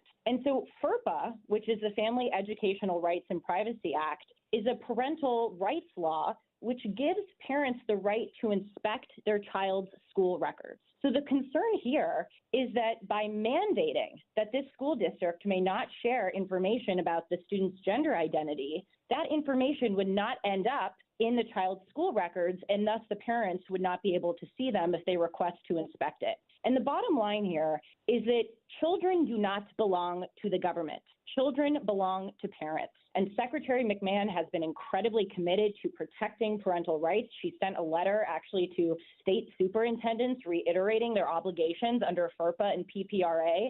And she said that many schools have turned this concept of privacy on its head by prioritizing the privileges of government officials over the rights of parents. So that's, again, what we're investigating, and that investigation is ongoing. I say all the time on the show, it's ridiculous to me that as a parent, I have to get my child's permission so that I can send their medical records to camp or to school or anything else after they're over the age of 13. It's insane. The fight that Chris Reykdal and the superintendent's office and the attorney general and everybody else is trying to have on the left is this is about protecting trans kids. Well, there's already protections in place. Meanwhile, what they're doing is removing parental rights. And I think if we keep it about parental rights, that's how you win the argument, because every parent says, I want to know what's going on with my kid at school. Totally. And, you know, these ideas significantly impact a child's mental health. And these decisions and these conversations really do belong at home.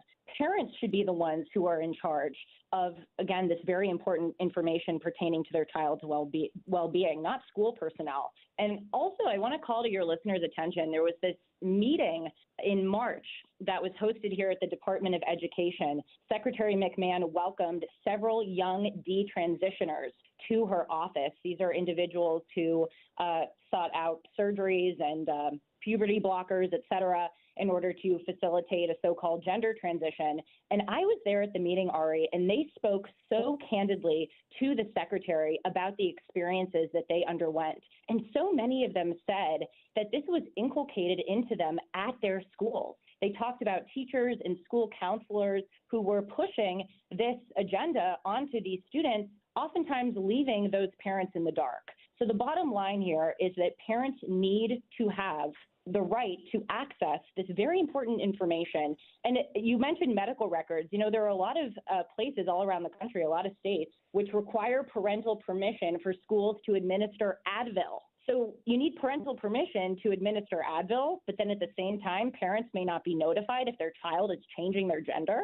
Yeah, it's crazy, especially because there are clinics on campuses now, especially in Seattle public schools, where God knows what they're even doing to your kids. We're talking with Julie Hartman from the U.S. Department of Education about their investigation into Chris Rakedahl's office and potential violations of Title IX and other acts of U.S. law.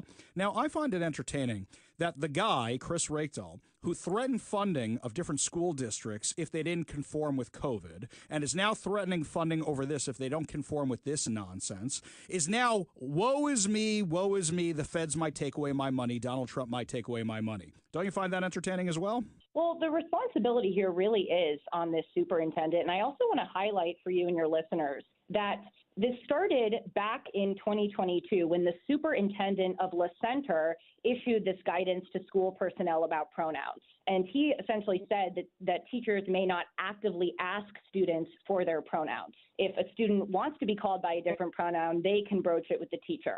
And then one of the high school teachers at La Center actually appealed this to the school board, and the school board, Ari, sided with La Center. And then that went all the way up to the superintendent's office. And finally, it's when the superintendent in February of 2025 mandated that La Center not proactively share this information. So we have to understand here that this Washington state superintendent is not only overriding the district superintendent, he is also overriding the school board. And the school board is one of the few forums where parents and members of the community actually have a say in what goes on in those classrooms. So I find that alleged imposition by the state superintendent to be very interesting. Yeah, it's pretty entertaining that the people who say they're fighting for democracy are the very ones who are trying to get around it at every possible turn. Julie, before we let you go, just because we have you on the line, this is fortuitous timing, given the announcement that came out very late last night regarding the University of Washington, that now there's going to be an investigation into them by the Department of Education and Health and Human Services about all the funding that goes to the University of Washington in response to the anti-Semitic violence that we saw on campus. The activists from Antifa and the Hamasniks caused over $1 million that we know about so far, and that's on the low side, to this brand new engineering building. What are you guys looking for in this case? Well, last night, the Task Force to Combat Anti-Semitism, which is comprised of this Department of Education, also the Department of Health and Human Services, and the General Services Administration, they announced a review of these incidents of anti-Semitic violence at the University of Washington. And the secretary, she was just appalled by what happened on May 5th. I mean, the protesters were barricading and occupying that engineering building, as you said, Ari. They were setting property on fire. They were shouting death threats to law enforcement. And Secretary McMahon has been very clear that this is not about free speech. This is about violence and harassment. And this is about protecting students, and especially Jewish students, equal opportunity protections under the law. When Jewish students are afraid to leave their dorms or afraid to go to class for fear of this intimidation and harassment, there is a much greater problem going on. So again, the task force is reviewing this, and this kind of destructive behavior is simply unacceptable. And I also heard from the University of Washington that the $1 million may be to one lab alone. They don't have a final damage bill for the entire building yet. We don't even know how much damage these guys caused, and the building may be out of commission for the rest of the year. Julie Hartman, please convey my thanks to Secretary McMahon for taking this issue. We appreciate you taking the time to join us and explain all this to our audience, and for you guys having our back at the Department of Education. We really do appreciate it. Thanks for having me, Ari. Always such a pleasure. We got a whole lot more to discuss as the show continues. You're listening to the Ari Hoffman Show on Talk Radio 570 KVI.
Welcome back to the Ari Hoffman Show. Just a reminder to sign up to become a KVI Insider. We got all kinds of new content over at KVI.com. This way you'll have access to all of it, and it's 100% free. Well, you've heard of the cocaine bear, my friends, but have you heard of the meth raccoon? So in Ohio, a traffic stop revealed something a little out of the ordinary.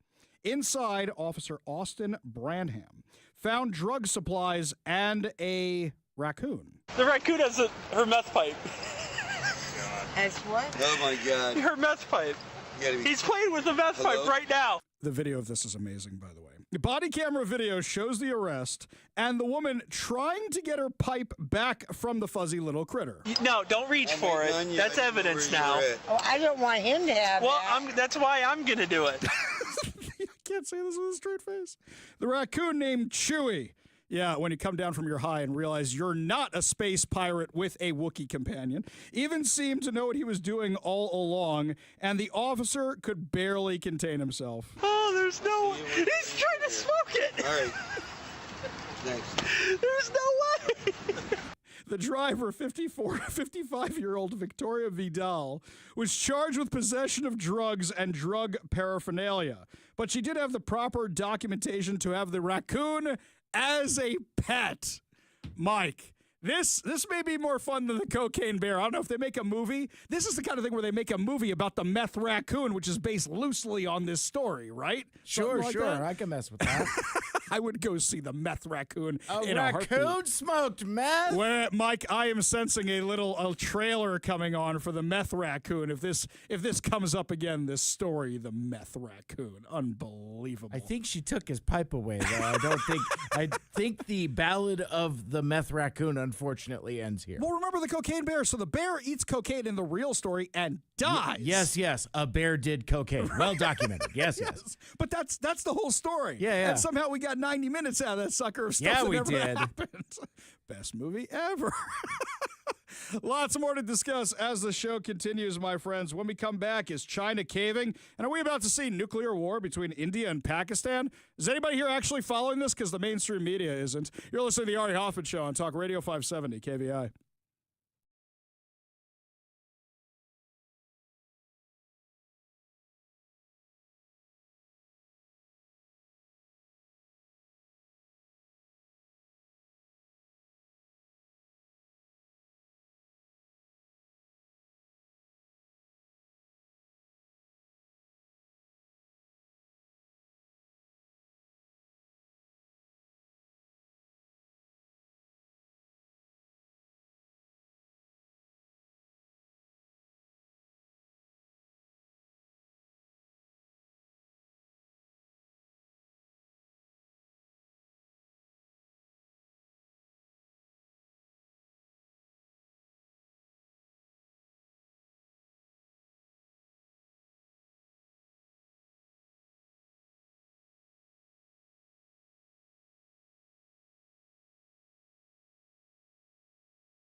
Welcome to the Ari Hoffman Show on Talk Radio 570 KVI, your home for the politically homeless, streaming live at KVI.com and on the KVI app.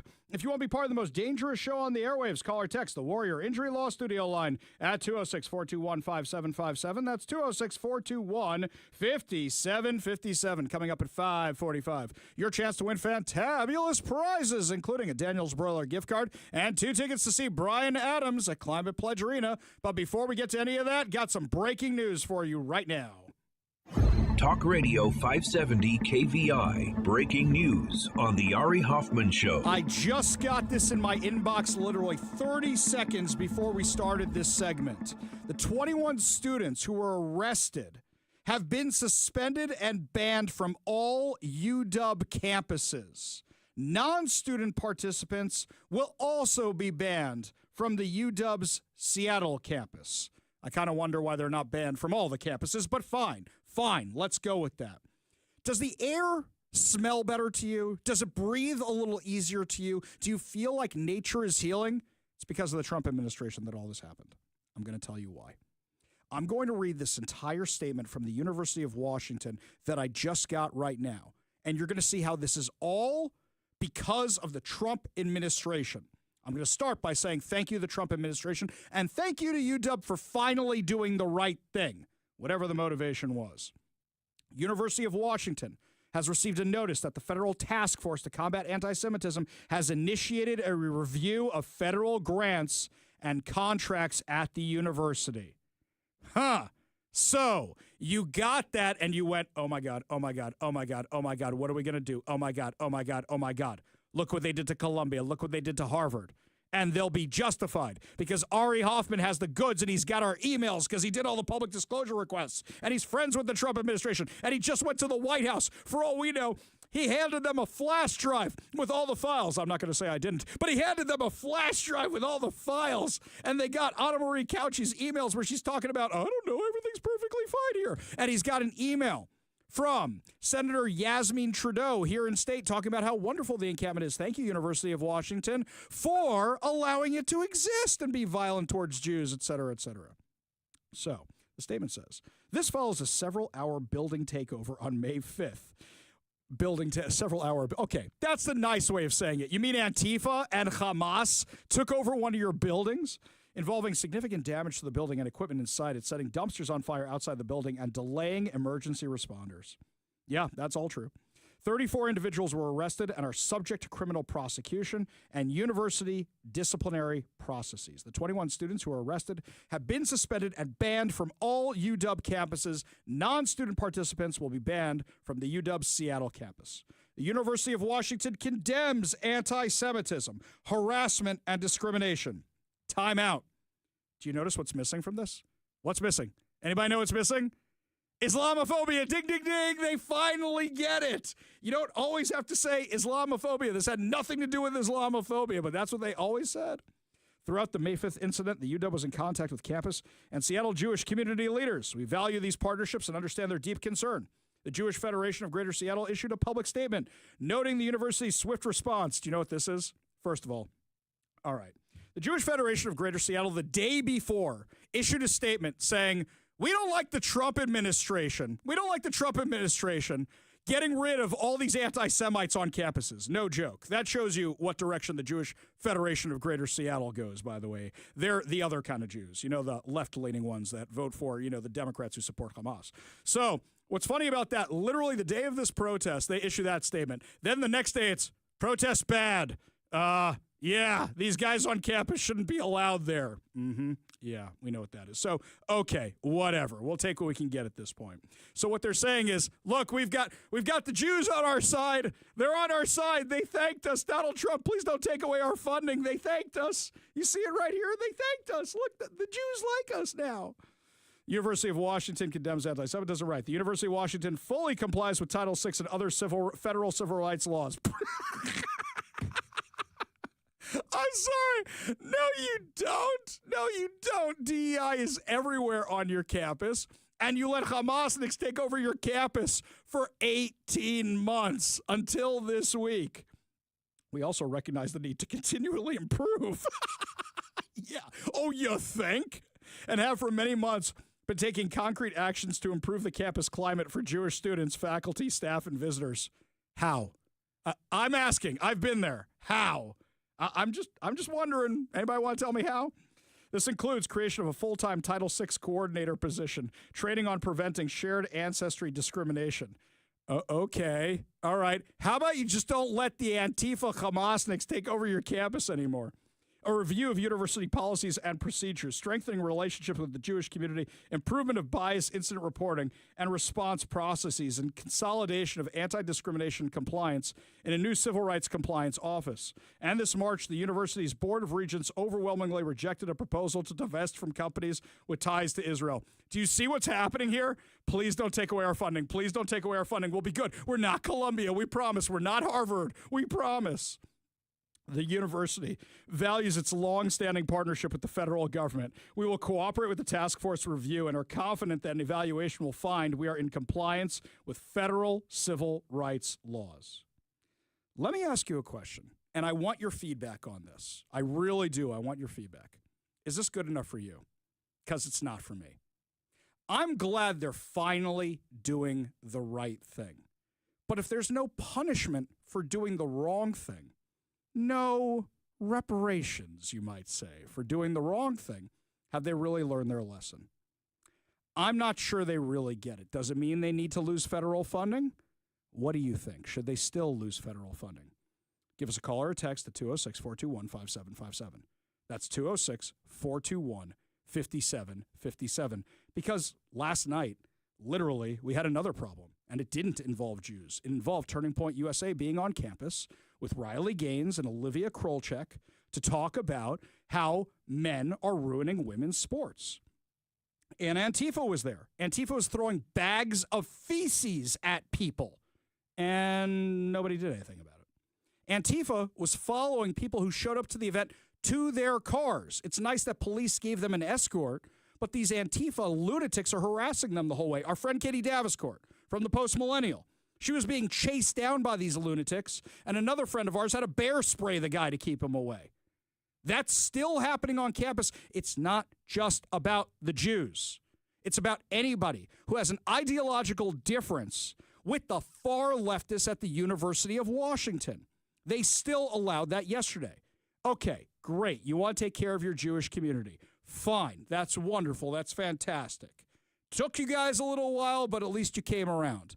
But what about the Christians that are being discriminated against? What about the white people that are being discriminated against? What about the Asians that are being discriminated against? How about you don't let anybody be discriminated against and you get these lunatics off your campus? You know the easy way to do that?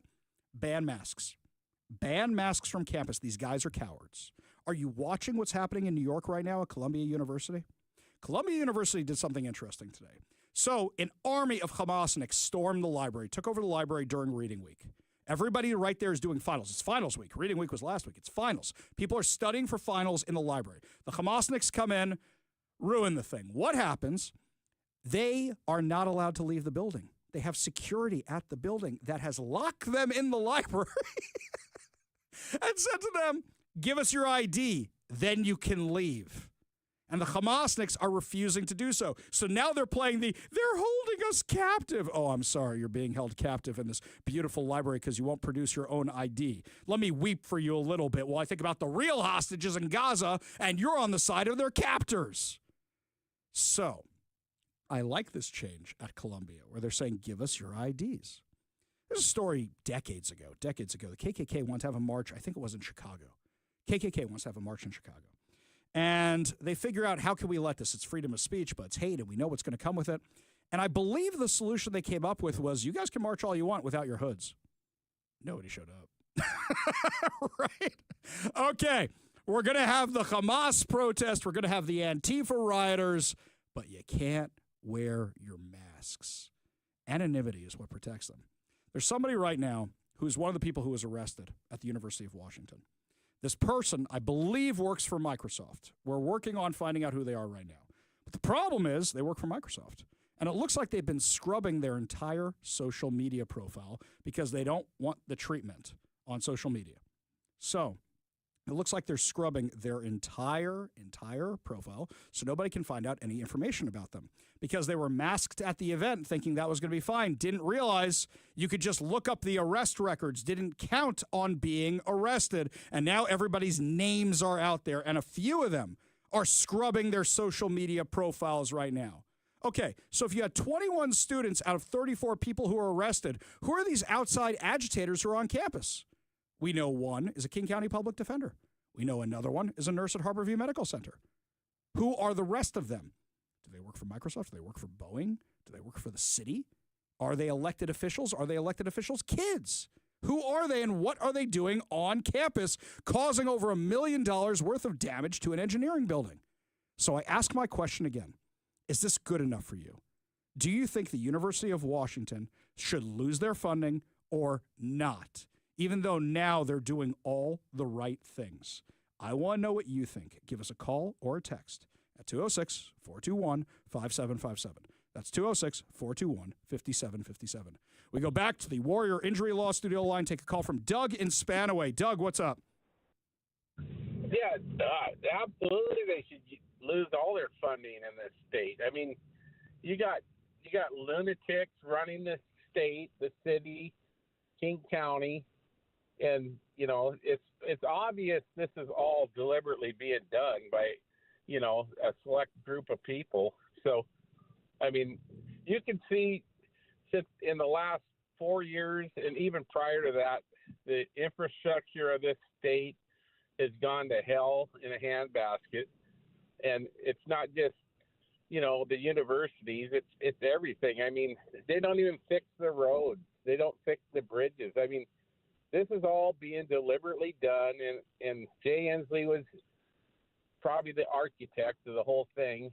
But this state is asininely out of control as far as who's running it. Yeah. And well, I'll tell you this. It's like I was driving on a street today. There's a street today that 5 years ago, when I was still taking that street every single day, they were redoing it for like 2 years to install bike lanes and traffic signals and all this other stuff. And this street has become an absolute pothole mess. So this street they just redid in Seattle is already a disaster. So even when they fix things, they fix things badly. And I think it's all part of the plan. Doug, I appreciate the call. Appreciate you being part of the show. You want to be part of the show, you give us a call or a text at 206-421-5757. That's 206-421-5757. Scott says over on the Warrior Injury Law text line, how about probationary suspension of all funding? If they can sustain for 1 year, no further incidents, then they can get their money back a month-by-month basis. If anything happens within that year, all funding is permanently rescinded. Scott, I love that idea. I think that is a great compromise. That is a very, very, very good idea. Love it. I really like that one a lot, as a matter of fact. I think it's fair because I think here's what's going to happen. If the Trump administration does pull the funding from the University of Washington, Bob Ferguson, Nick Brown, everybody is going to scream like wild animals and say, what do you mean? They condemned anti-Semitism. You can't punish them. They condemned it. Look, they condemned it right here. They did it all right here. This gives Bob Ferguson and crew the excuse they need to make all the useful idiots here in Washington and across the country go, what are you they did the right thing. What are you talking about? They addressed it, and those people won't know what happened here. There's a documentary that came out, October Hate. If you haven't seen it, we're bringing it to Seattle so you can watch it. It was actually in theaters here, but we're going to bring it here.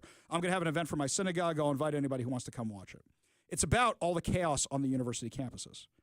Problem was I kept waiting and waiting and waiting. UW didn't make the list. Now, I know what happened at Columbia was worse. I know what happened at Harvard was worse.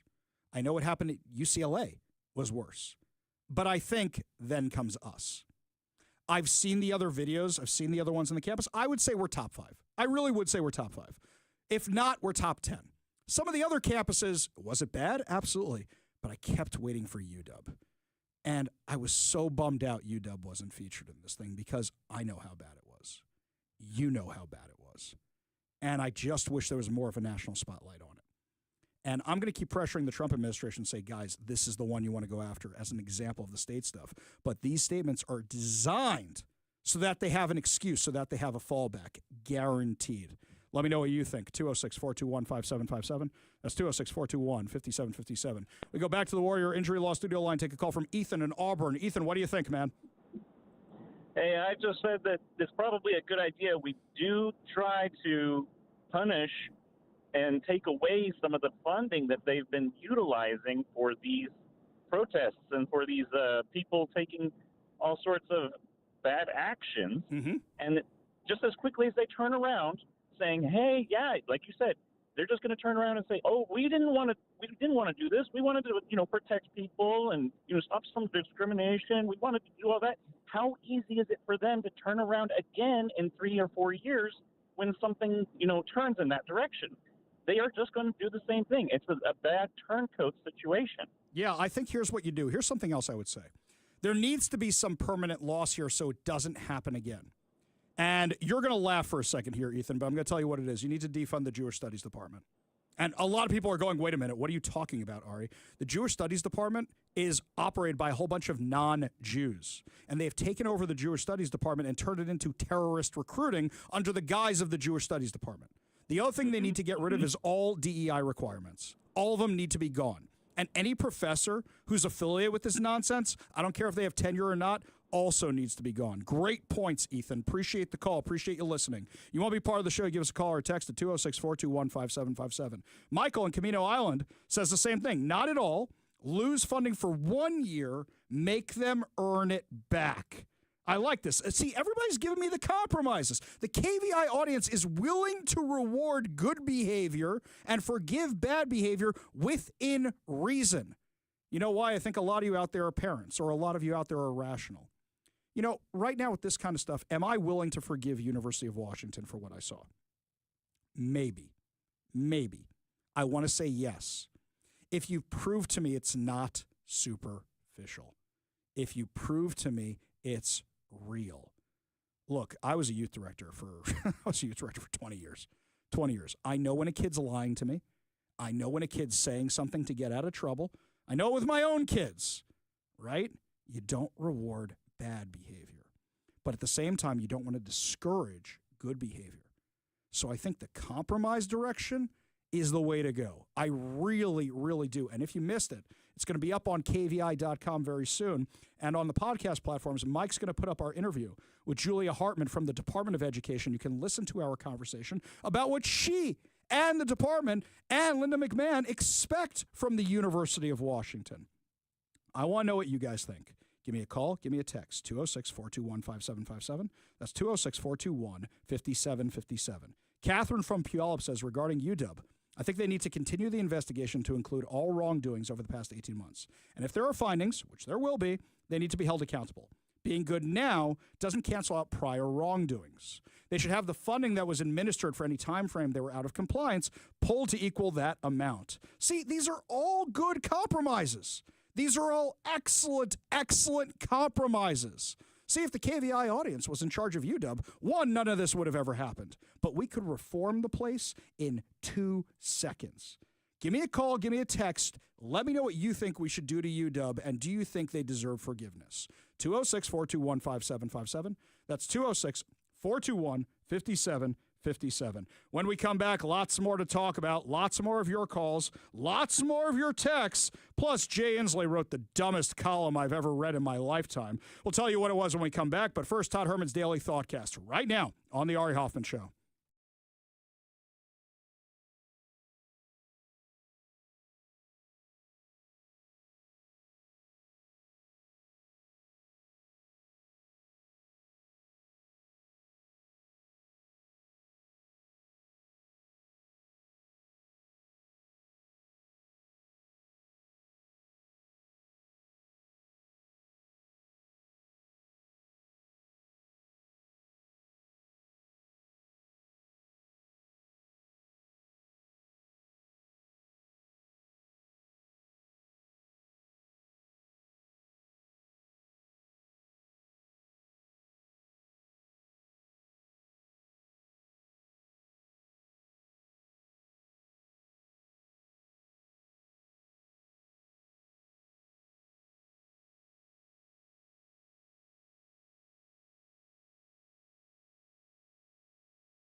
Welcome back to the Ari Hoffman Show. Just a reminder, coming up at 5:45, your chance to win fantabulous prizes, including a $50 Daniels Broiler gift card and two tickets to Bryan Adams at Climate Pledge Arena.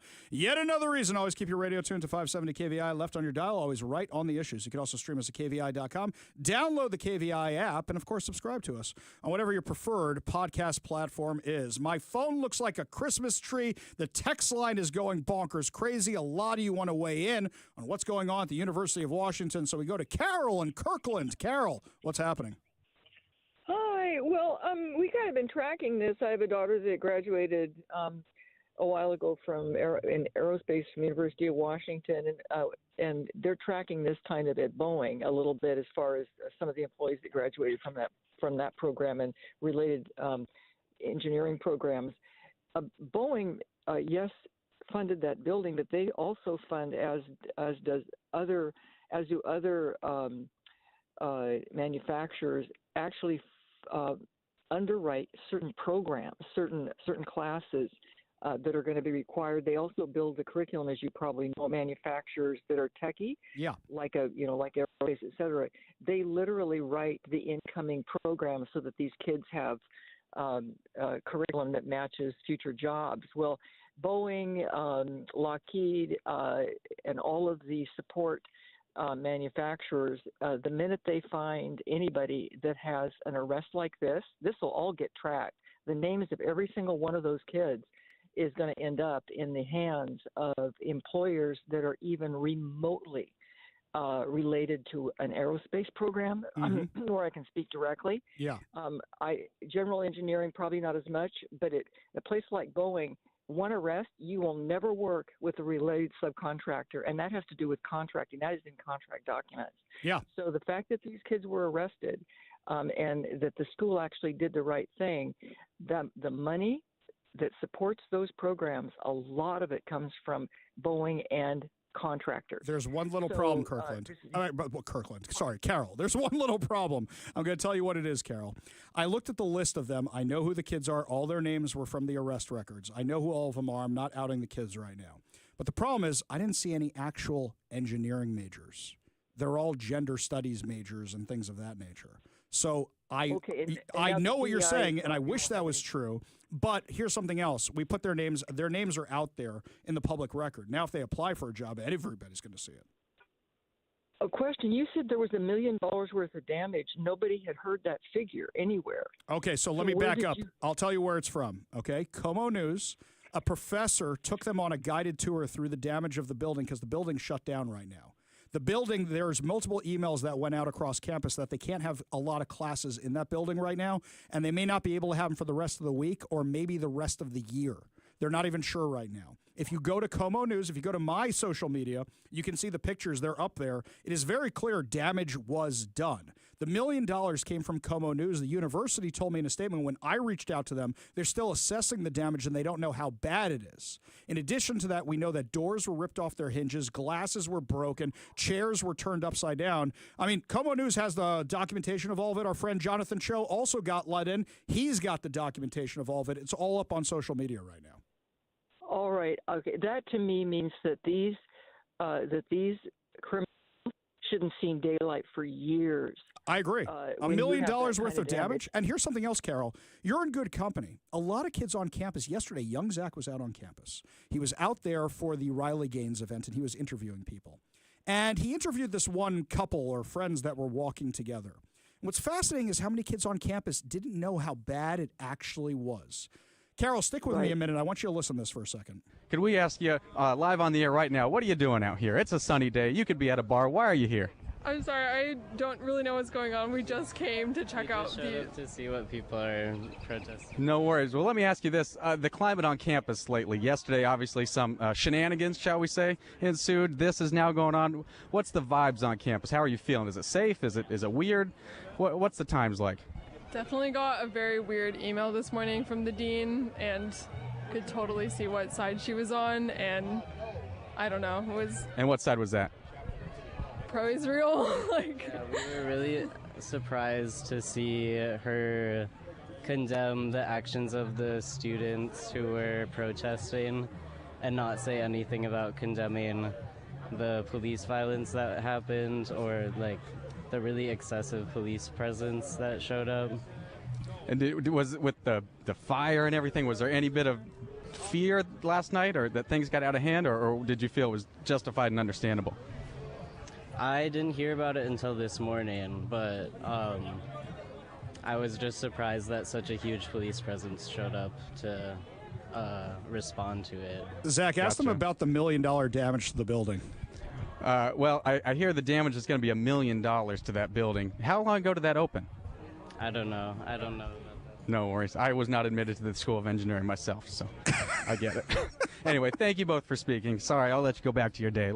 So, Carol, you heard that? Those kids had no idea what was happening on campus. They didn't know about the fires. They didn't know about the damage. And they've been brainwashed to just go, yeah, Israel's the bad guy. Anna Marie Cauchi is definitely not on Israel's side. And they were saying, how dare she send out that email? Did they not read any of the emails she sent the last year and a half that were all about Islamophobia and not about Israel and actually condemned Israel? So you see how informed the student population is, right, Carol? Well, I didn't know where Israel came into this. I mean, I don't understand. So what happens is here, I'll back up. Boeing is a weapons contractor. They do business with Israel. They also sell a lot of planes to El Al. These Hamasniks are the ones who target any company that does business with Israel, whether they're weapons contractors or not. They want to boycott Microsoft. So no laptops for anybody. No Intel Pentium chips. That's what they do. So they targeted this building because Boeing sponsored it. That was the whole idea. Carol, appreciate the call. Appreciate you being part of the show. You want to be part of the show, give us a call or text at 206-421-5757. We go back to the Warrior Injury Law Studio line. Take a call from George and Kenmore. George, what's up? Hey, back in the day when I was a young lieutenant in the Navy at Sandpoint right there in the recruiting district, one of the guys that went to ROTC, he called it U-snub, and that was 88. So I think we need to use that term until they capitulate. That's not bad. I like that. Somebody told me that the reason Red Square is constructed the way it is with that tiling is so that they could hose down the protesters with the water cannons. I don't know if that's true or not, but that's what somebody told me. George, appreciate the call. Appreciate you being part of the show. We go to the Warrior Injury Law text line from my friend Daniel, who's in the Navy. He says, hey, Ari, UW should have an audit of their transgressions made out and be fined for each transgression, as well as lose a percentage of funding per transgression. Then a recovery period should be set where the funding is slowly reinstated, faster if staff that have participated or supported the transgressions are removed permanently. And just to be clear, transgression here means violation of Title IX or Title VI. Yes, I like that. 253 says UW got busted. Now there are adults in the Oval Office. The moral foundation of UW is rotten to its core. They will go back to their evil ways after the heat is off. People's lives are being threatened, and this would have happened a year ago. If this had happened a year ago, the building would still be occupied. Craig, thank you very much. That's 100% correct. In fact, I'm looking at our text line. Everybody is saying something similar like this. The 425 is asking for a Jay Inslee impersonation from me. All right, let's do Jay Inslee talking about what happened at UW, because the real one won't ever actually do it. I really do support people's right to protest, and I'm very upset with Anna Marie Cauchi, because I thought she was on the side of the protesters. I don't know where Israel is. I'm not a smart man. But I'm sure they're bad, because they don't believe in climate change. If you believe in climate change, join me. I'm going to run for president in 2027. Former Governor Inslee, there's no election in 2027. Oh, all right. Whenever the next election is, 2026. Governor, there's no presidential race in 2026. Okay, never mind then. We go back to the Warrior Injury Law Studio line. Take a call from Josh from Seattle. Josh, make it quick, buddy. Hey, Josh. You know, I think you went a little bit too far with the meth raccoon. It's not a raccoon, it's a panda. I love it. It identifies as a panda. Very good, Josh. Appreciate the call. Appreciate you being part of the show. You want to be part of the show? Give us a call or a text at 206-421-5757. When we come back, Harmeet Dhillon is going to be joining us to tell us how the Trump administration is taking on the anti-Catholic law here in Washington that was just signed by Bob Ferguson. You're listening to the Ari Hoffman Show on Talk Radio 570 KVI.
My friends, there is a new law that Governor Bob Ferguson signed here in Washington, and the Department of Justice has now opened a civil rights investigation into the development and passage of this law that requires members of the clergy to report confessions of child abuse or neglect for First Amendment violations, and this law has been called anti-Catholic. According to the Department of Justice, Washington State Senate Bill 5375 appears on its face to violate the First Amendment. Joining us now to discuss on the KVI studio line, Assistant Attorney General for the Justice Department's Civil Rights Division, Harmeet Dhillon. Thank you so much for being with us today.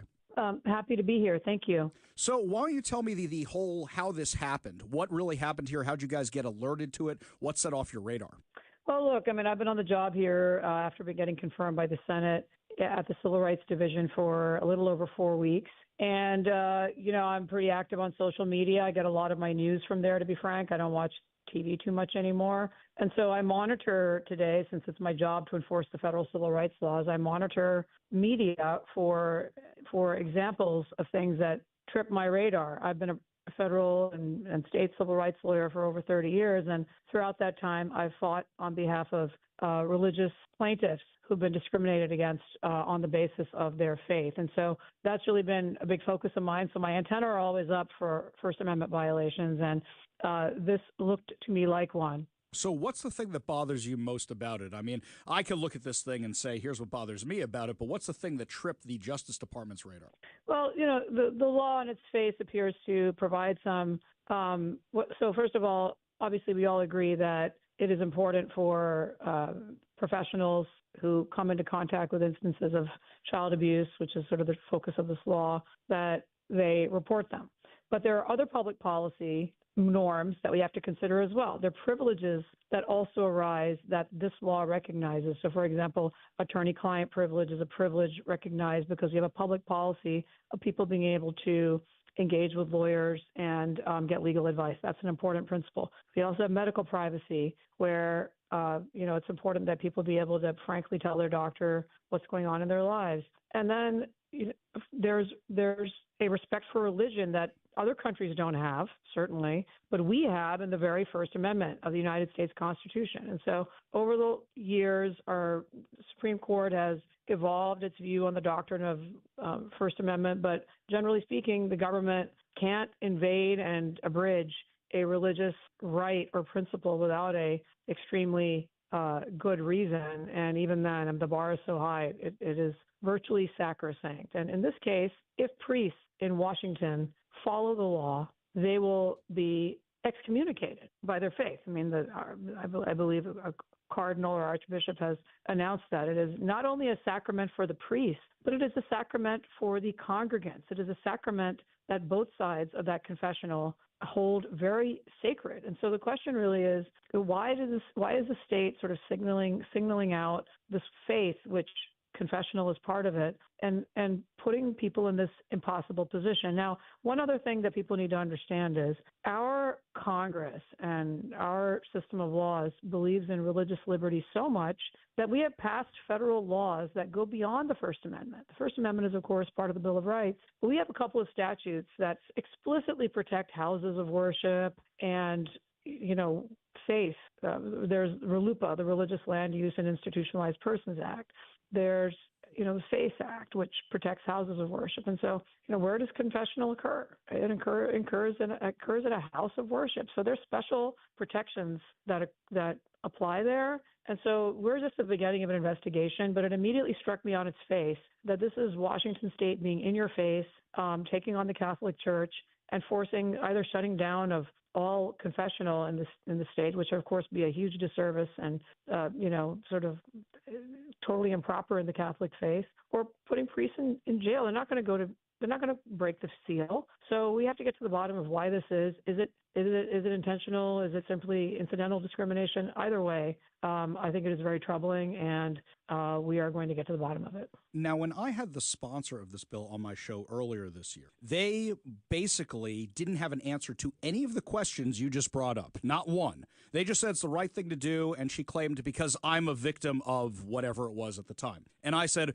well, I understand that, and we have protections in place for people who have those issues, but she seemed determined to push forward with it. I said it's a violation of the First Amendment. She didn't seem to care. Representative Jim Walsh, who's also the head of the Washington State GOP, said before they passed this bill, this seems like a violation of the First Amendment. You're going to get called out for it. They didn't care. Also, I ask, in this legislative session, the Democrats in Washington want to push through legislation that would have allowed teachers to not report if something happened to a kid for more than 48 hours in school. So there's a huge double standard there, and it seems like they want to have their cake and eat it too, where they don't want their teachers to have to report this kind of stuff, but they want the priests to have to report this kind of stuff. Yeah, I mean, so what you're describing is is a legal regimen that doesn't even hold up to rational basis review, which is the lowest level of review under our constitutional tiered scrutiny analysis. And in fact, the Supreme Court ruled in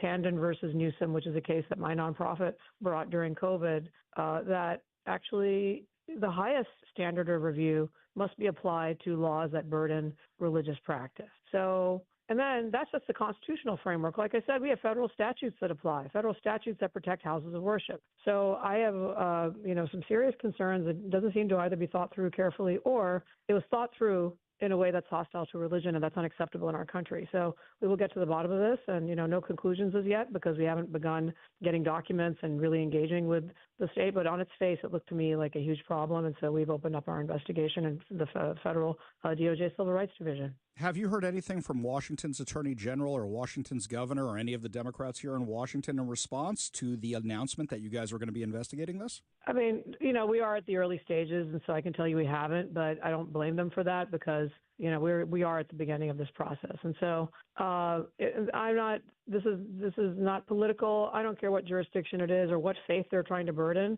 Our constitutional and our statutory norms protect all faiths. This one happens to target the Catholic faith. I'm looking at dozens of instances of other laws, zoning requirements, regulations that affect other faiths. And so on a daily basis, we at the Civil Rights Division have a team of lawyers who are looking at these types of cases and making determinations as to whether we get involved or whether we ask for more information. In the last few minutes, we have with Assistant Attorney General Harmeet Dhillon from the Justice Department Civil Rights Division.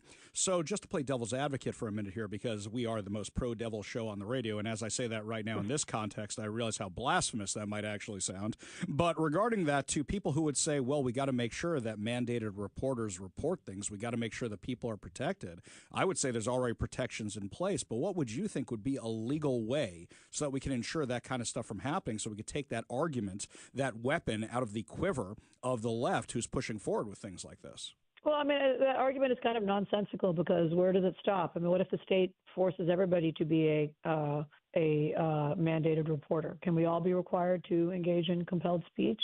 I don't think so. And so we have here a very narrow and very specific and very long-standing norm, which is we don't force people of faith, with very few exceptions that are, I think not present here, to break their faith to follow the law. This is a unique concept in our country. And it didn't exist in the country I came from, India, where I was born, and doesn't exist in Europe. And, in Europe, you can't wear a cross and you can't wear, other symbols of faith in France. They happily burden people's religion. We don't do that in America. Very basic. And so there has to be a darn good reason, and I didn't hear one articulated here. I'm a victim is not a darn good reason. That's basically what I said to the other person, but I'm refreshed to hear it from a lawyer who knows the law way better than I do.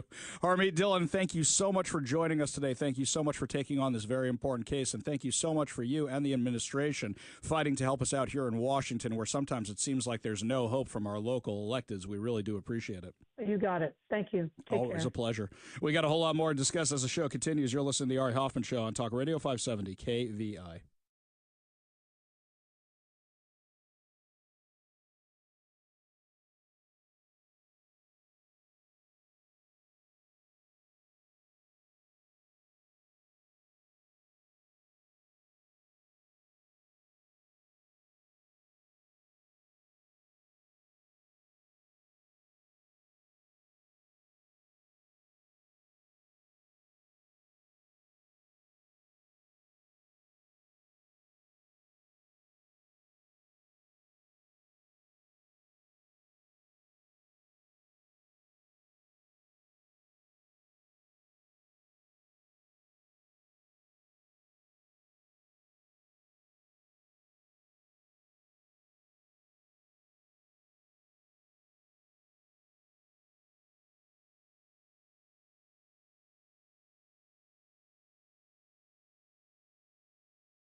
It is time to feel good as we wrap up a feisty episode of the Ari Hoffman Show right here on Talk Radio 570 KVI. And I got to say, the air does breathe, taste a little sweeter.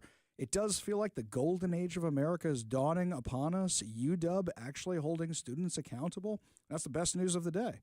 There are some great things happening, and I can't believe, as a conservative, that I am so happy the federal government is entering my life. Just one word of caution, my friends, the pendulum can always swing the other way. So while it's good right now, be very, very careful about what's on the other side of this. Before I forget, can proudly proclaim that the golden age of America is upon us. The golden age of America is upon us. 100% right. So nice of the president to swing by. And we aren't even doing that giveaway today. Well, and thank you, Ari. You do an incredible job and such an important voice. Thank you very much, Ari. Thank you, Mr. President. Before I forget, your chance to win fantabulous prizes. No, we're not giving away cash today. But what we are giving away is a $50 Daniel's Broiler gift card. Daniel's Broiler has been a Seattle favorite since 1980. Features USDA prime steak and other specialties, including chicken and fresh seafood, as well as a selection of high-end spirits, wine, and cocktails. Daniel's Broiler is open now in Bellevue, downtown Seattle, Leshine, South Lake Union, with dine-in, takeout, and delivery. Check out danielsbroiler.com to reserve a table, place your takeout, delivery order, and more. We're also giving away a copy of 7 Steps to a Successful Retirement and a bonus of the Little Red Book of Retirement by Brian Evans of Madrona Financial and CPAs. Learn how to design your retirement to support your quality of life. For 30-plus years from Brian Evans of Madrona Financial and CPAs, a local company working to help you grow deep financial roots that future financial storms don't blow your life savings away. Visit madronafinancial.com for more information and discover how you can create a rooted wealth plan today. Last but certainly not least, we're giving away two tickets to Brian Adams at Climate Pledge Arena on November 21st. Get your tickets now at Ticketmaster.com. That's Ticketmaster.com. All you have to do in order to win these fantabulous prizes is be caller number 10 at 206-421-5757. That's 206-421-5757. Caller number 10 will win a $50 Daniel's Broiler gift card, a copy of 7 Steps to a Successful Retirement, and a bonus of the Little Red Book of Retirement by Brian Evans of Madrona Financial and CPAs, and two tickets to Brian Adams at the Climate Pledge Arena on November 21st. Phone lines are open now. Give Mike a call for your chance to win at 206-421-5757. That's 206-421-5757. With so much news breaking, remember to follow me over on socials. Ari Hoffman Official on Facebook and Instagram, the Hofffather over on X. Well, that's going to do it for us today, my friends, but fear not. We will be back tomorrow with more insane stories, more exciting guests, and of course, more giveaways. You've been listening to the Ari Hoffman Show on Talk Radio 570 KVI.